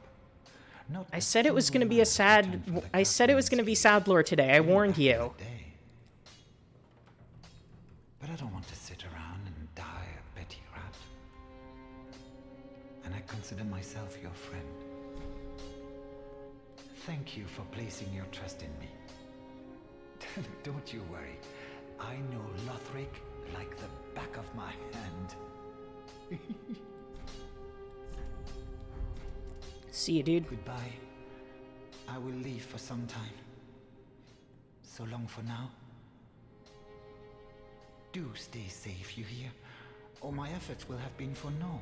You got it, boss.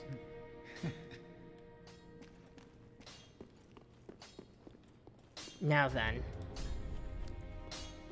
One other thing of note here is that the Shrine Handmaid wears the same attire as Emma.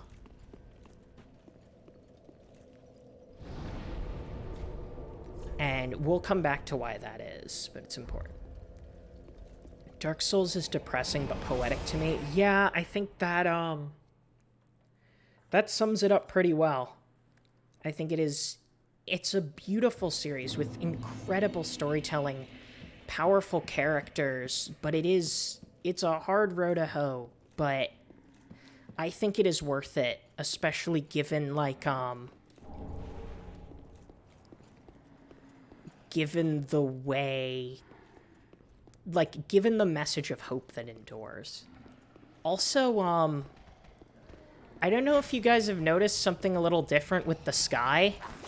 We can't really see it here, but you might have noticed something a little, a little bit different, maybe. Don't quote me on that, but I think something might be a little different.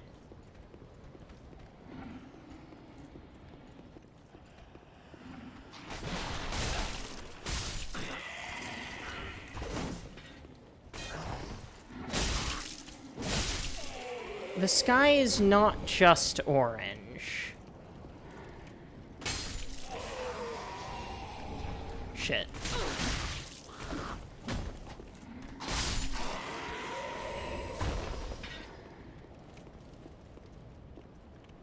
There's more to it than that. How about that?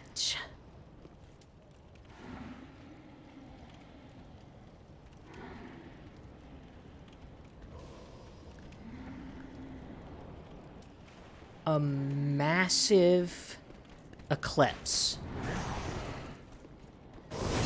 you did see something move, and we'll be getting to that next.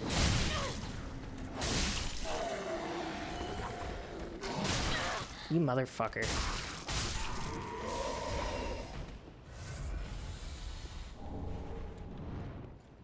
Yes, it is a Berserk reference, but it is not just the Berserk reference.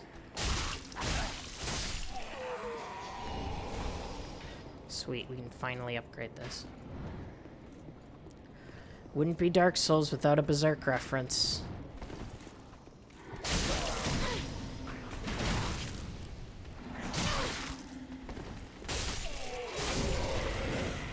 Okay, these motherfuckers toss items that make it so you can't heal.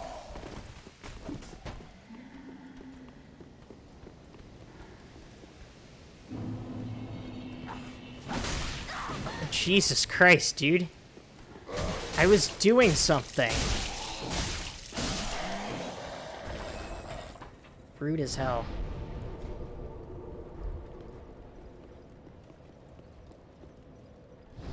Now then, let's take another look at the sky before we head back to upgrade our weapon. When you saw something moving, that would be these.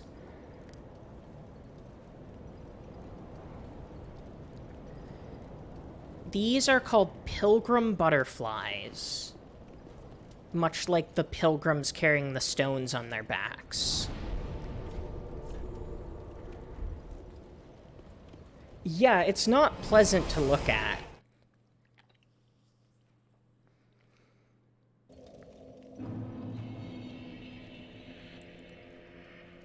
Basically, it's kind of like...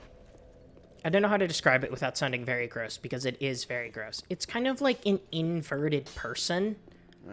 Like, all of that stuff is coming out of, like, the split open pilgrim that it's made out of. Be careful.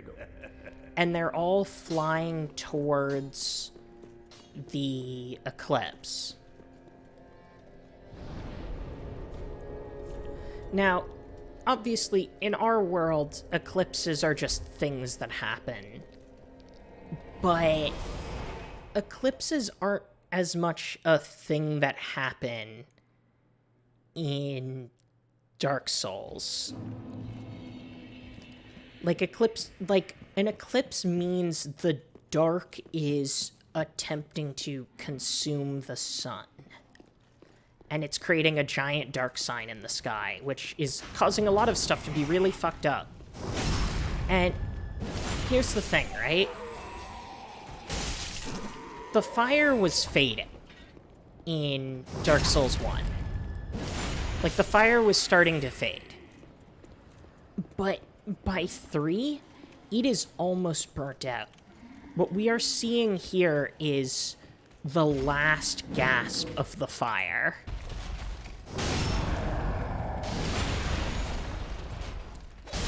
By the way, I touched on these guys, but remember, the blue and winged nature of those guys, and you remember how I mentioned the fact that they fought with Lorethrough Knights? We'll have to discuss that. Now this is very interesting. Individual sitting here in supplication and prayer to painting of those winged knights. But these aren't just the knights with the tiny wings. These are knights with, like, giant full wings. As if it's some sort of ideal to aspire to. So let's discuss that. Armor of the winged knights, named for their appearance, who swore themselves to the angels. Now, we have not heard of angels before, but given the things flying in the sky, those may or may not be the angels. I will reveal more about it, but I'm just planting that idea in your head. Worship of the divine messengers was viewed as heresy in Lorethrough, and unrecognized by any of the 3 pillars of rule. This is believed to be why Gertrude, the heavenly daughter, was imprisoned in the lofty cell of the Grand Archives. So, Gertrude the Heavenly Daughter is an important character who we only ever see mentioned in item descriptions, who it's totally easy to meet, who it's totally easy to miss. Oh, that doesn't really have anything super pertinent. And it mentions Guinevere having several heavenly children, so Gertrude is most likely, yes, we can't say 100%, but most likely a child of Guinevere, or the Queen of Lothric, who inspired or led this angelic faith, which is, you know, belief in angels, which are things we have not heard of before, even though, like, I mean, we obviously know about angels in real, but, like, you know what I mean. I'm, like, swinging my arms around at home, you have no idea.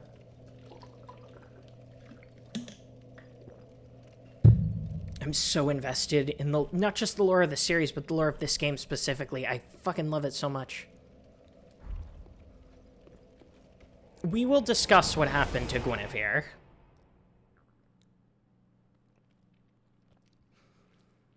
We will discuss a lot about what happened to both the King and Queen of Lothric. But yeah, we know Lothric was not an only child. And yes, so it seems like there was this heretical faith, which was espoused by the Winged Knights, and the original Lothric faith, which was inspired by these Red Knights. Yeah, she really popped them out. Unlike Guinevere, unlike Gwyndolin, who had one kid, and that's it. And she adopted.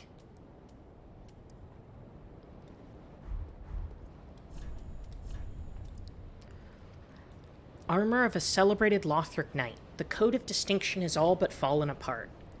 The knight has served as one of the 3 pillars since ancient times, and shares place alongside the wyverns as a symbol of Lothric. So that's interesting. So as we know, Lothric knights tamed wyverns.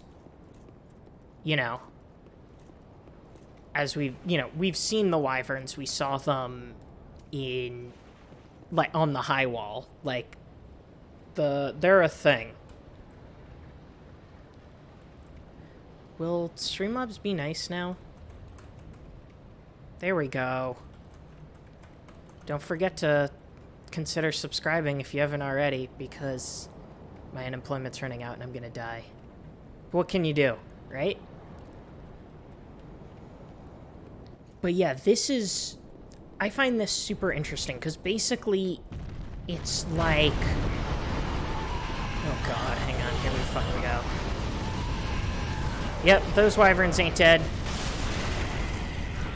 Now, I'm gonna try to kill these dudes real quick, but, those dudes do turn into pus of men, which, as we know, is, like, abyssal stuff, which suggests that, like, all the nasty abyssal stuff came from Lothric, or is associated with Lothric / the butterflies. But it's very complicated. The main thing to know is, I keep saying the main thing, but there's so much. It's all so good. Can you fucking stop?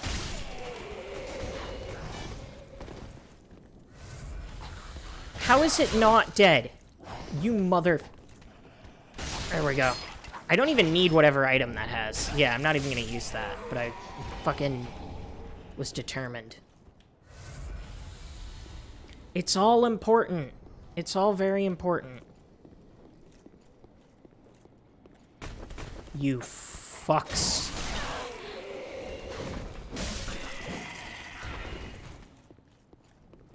God, the L1 on this thing. But yeah. So, the Red Knights represent one of the 3 pillars of rule. We will learn what the other pillars are in time. Thank you. God, that's so cool looking. Oh, hello.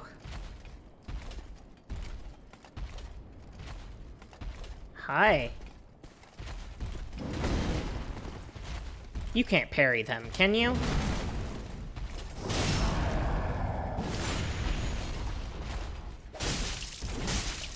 I am not angry. I don't like being angry. I've never been angry ever.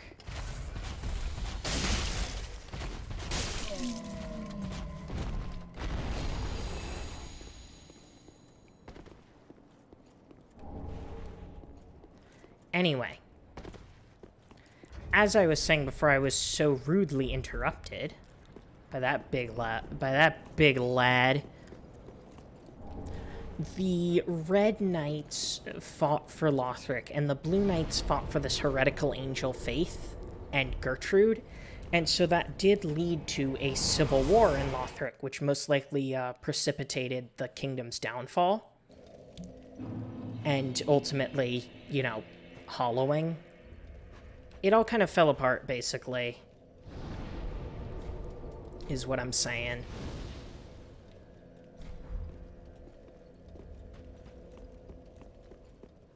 Ah.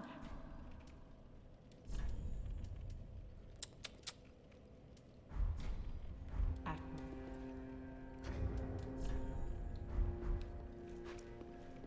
many chunks do I have? Okay, I need 4 more. Now then,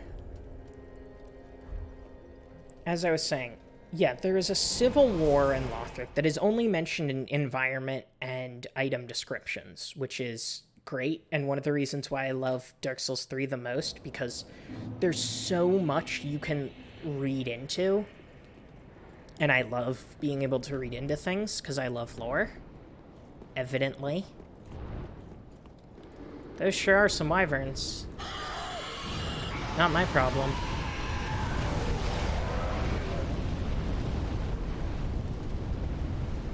Now, it seems like the lands converging together happened, like, may have happened while Lothric, like, the place was still standing. God, they do so much fucking damage.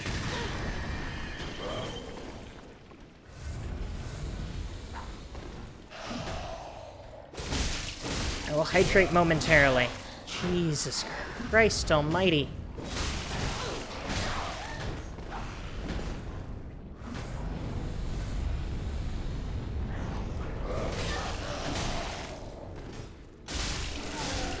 Can you fucking not?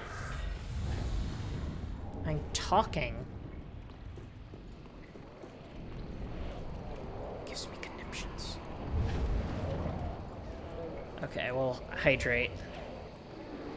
Anyway.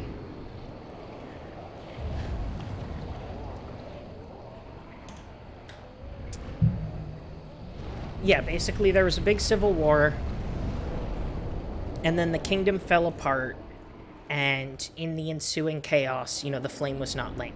Now, what's interesting, and again, this is not even mentioned from an item, this is purely mentioned from reading one bit of text on a chair. And that's why I love 3. Oh, real quick, before I get into that, there's an Outrider Knight here, which we can assume means that the fucking Pontiff's ambitions were more than just Gwyndolin. He probably wanted to try to conquer Lothric, too. Because he just wanted to conquer fucking everything.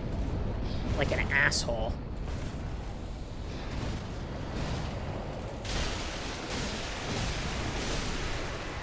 Nice. Bitch. Yeah, it's the same as it. Orange sky equals Elden Ring. Don't tell me you can't see it.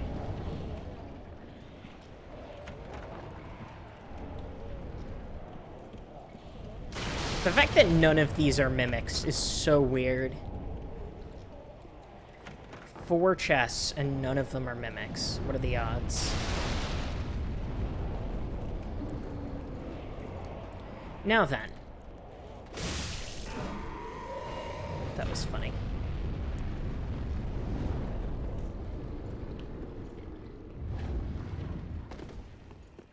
Don't mind me, boys.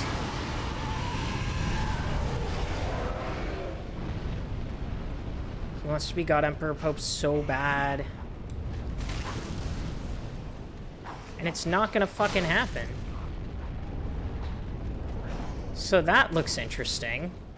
On the claw of the wyvern is one of those swirling, nasty masses that come out of the, that come out of those people, the pus of man. And we'll be discussing why momentarily, but...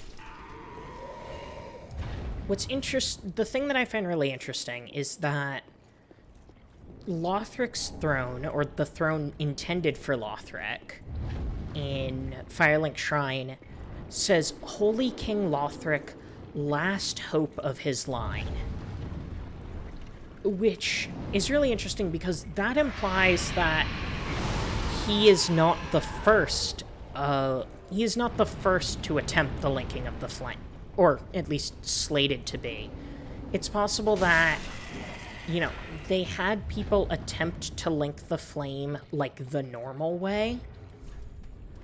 And as you can see, the fire has faded a lot. And so it's possible that, like, after trying to get it to link the normal way, they got desperate and decided to, like, make it be like, well, we're gonna force this kid to do it. Ew. So yeah, that is being...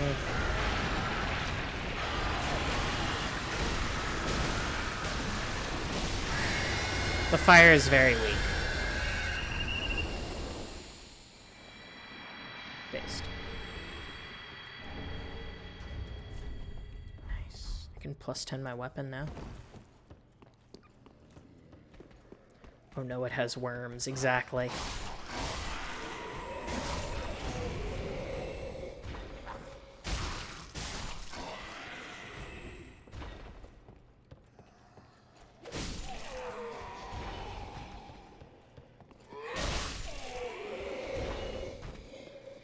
Anyway. Yeah, I think the wyvern disappeared mostly for rendering purposes rather than it actually disappearing.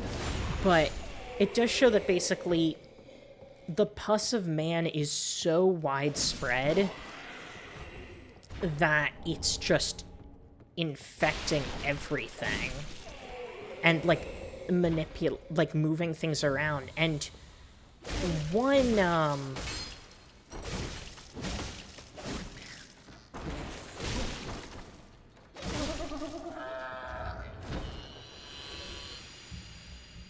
interesting thing about that is, excuse me. We saw that for the first time significantly earlier in the game. Because we saw it when that stuff burst out of Gundyr. Back in the very first boss fight at the very beginning of the game. Do people remember our good pal Gundyr? All those many moons ago.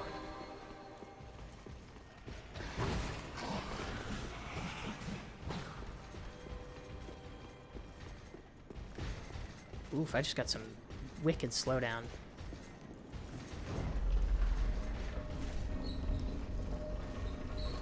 Lol. Yeah, that's the stuff that burst out of him. So it's possible that he may have... I mean, we know that the graveyard is outside of Lothric, so it's possible that the Kingdom of Lothric may have had him put there.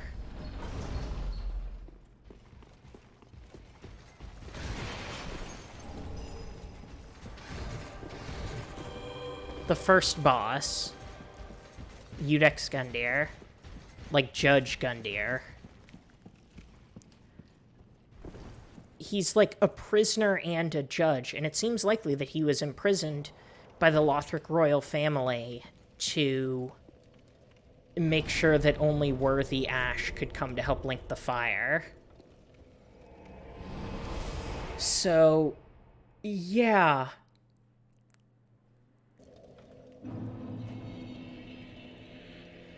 Basically, the Lothric royal family has just done a lot of bad shit constantly forever. Farewell. Darkmoon. Don't forget to follow and subscribe for more of me shitting on the Lorethrough royal family, because fuck them. Nice. Plus 10 is good. Pretty.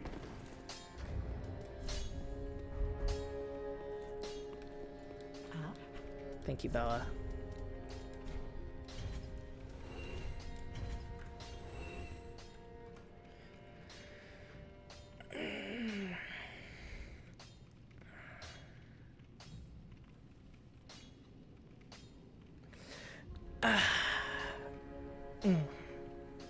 Much better. Ashen 1. I also feel bad for Lorethrough because we have the same disease, kind of. Well, he has a way worse version. But him being all frail and stuff, I can fucking relate to. We did. It's for restoring focus points or magic. And basically, it's like an alternate version of the Estus Flask that only works for unkindled. Because it turns the heat cold. It isn't super well explained. But, yeah, I'll go into it.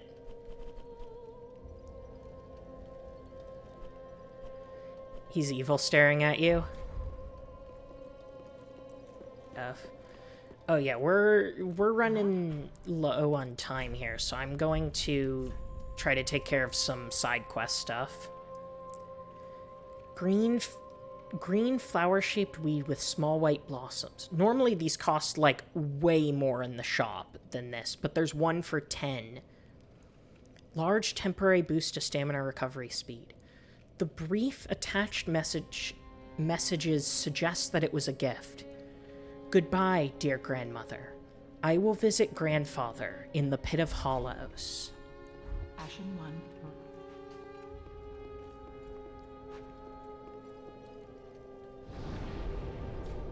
Yeah.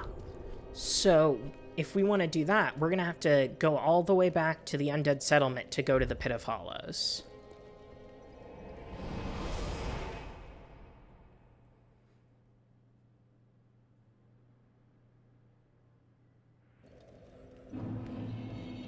Actually, before we do that, I'm going to want a specific ring for what we're going to have to do, but I will show off in all of the other areas now, the eclipse is, like, out and shining, or lack thereof.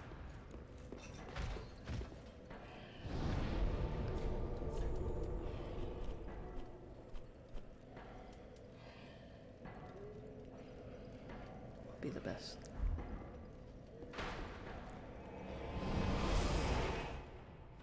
Sorry for teasing that. We will get to it.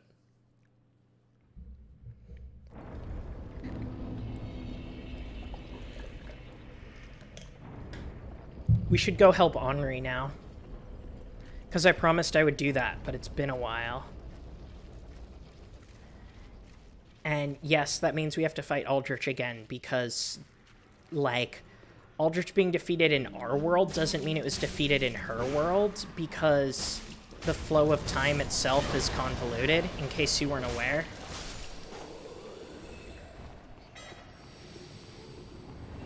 I don't know if you guys heard, but the flow of time itself is convoluted.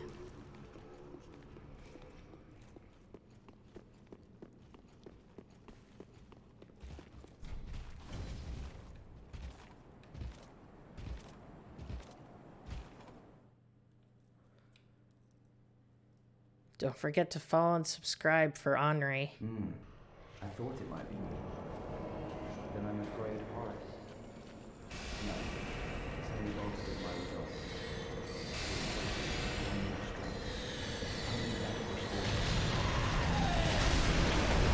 resolve. Okay.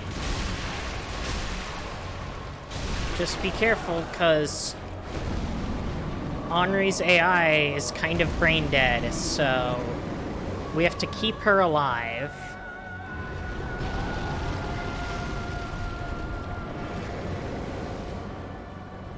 Yes, Bella, we get it. You don't have to bring it up every time.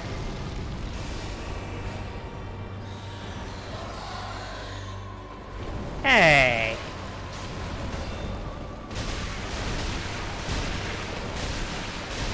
Wow, we're doing a lot more damage than we used to. I really should have... I just realized I should have turned off the music.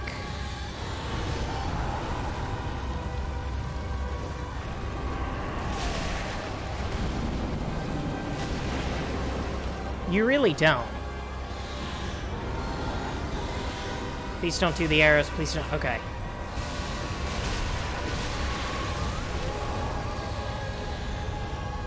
We did it! Way to go, Henri. I owe this to you. Thank you. Truly. You're welcome. Horace, we've done it. We really have. I mean, I did it, not you, but... I mean, not Horace, but, like, thanks. Way to go, Henri.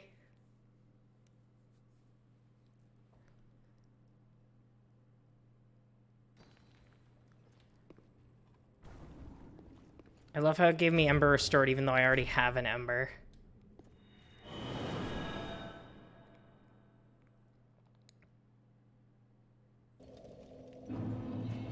Now then.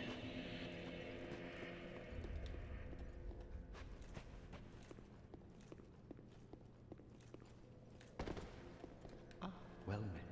This is... That at last returned. Knowst thou the name Henri of Astora? I do. The brave lad left this as thanks. I love his dialogue here. Though gave no elucidation.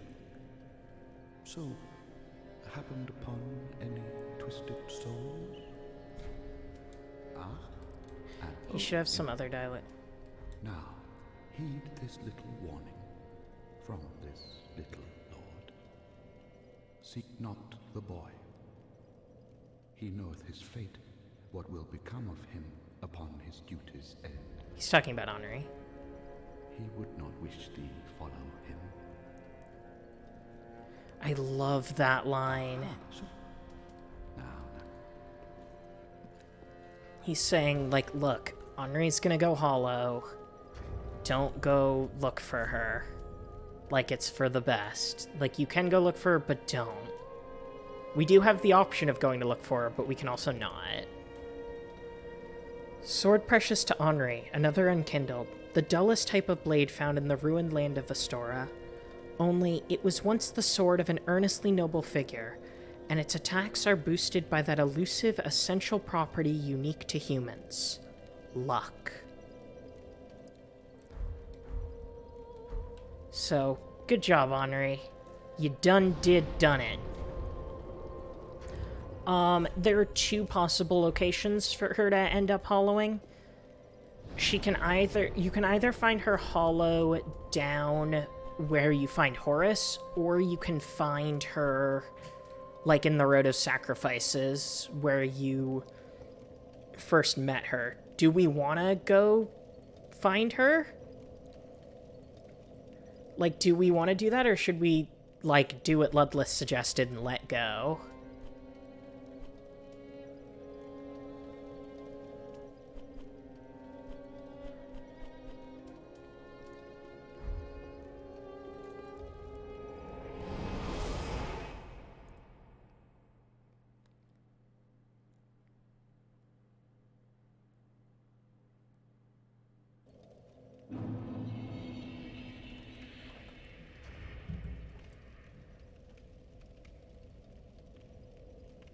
Cellular, let's not do that, just because I've been told that that's like an ableist joke, apparently.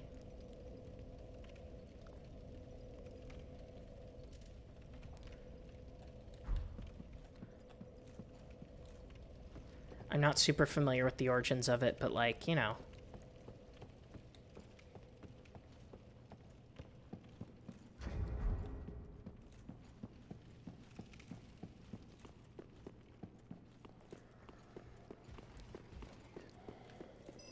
Henri put the hollow jump scare scream. Ugh. Don't put that on her.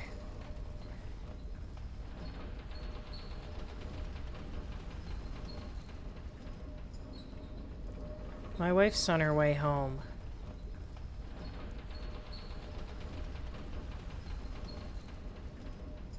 Yo, how did she see out of this? Oh no, there's an eye slit. Never mind.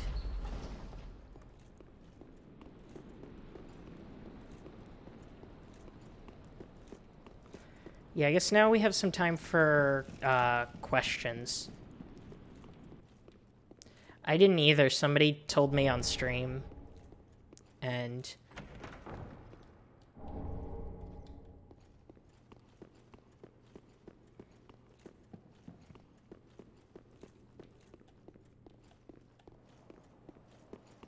Bada bing.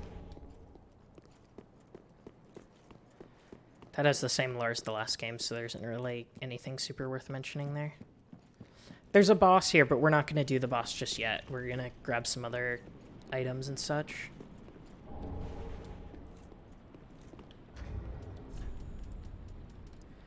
Sunlight metal for our boy.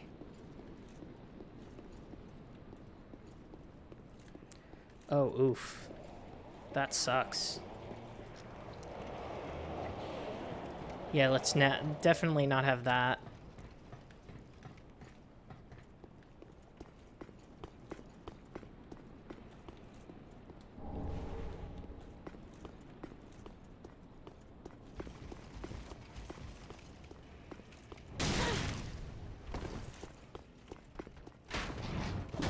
Huh.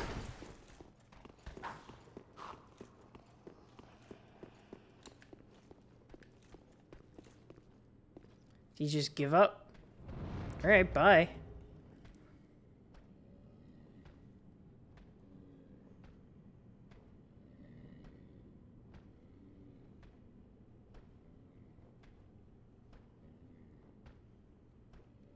So I'm responding to my wife.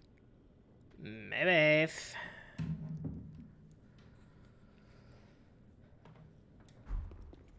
Anyway. As I was saying before I was so rudely interrupted by Hollows, I can answer some questions, because I know I raised a lot of questions, but the main takeaway from this is that Gwyndolin survived. Totally. Yorm and Siegfried were gay. My poor baby Prince Lothric deserves so much better. And the Kingdom of Lothric is evil as fuck. Basically. I mean, you could argue, but whatever.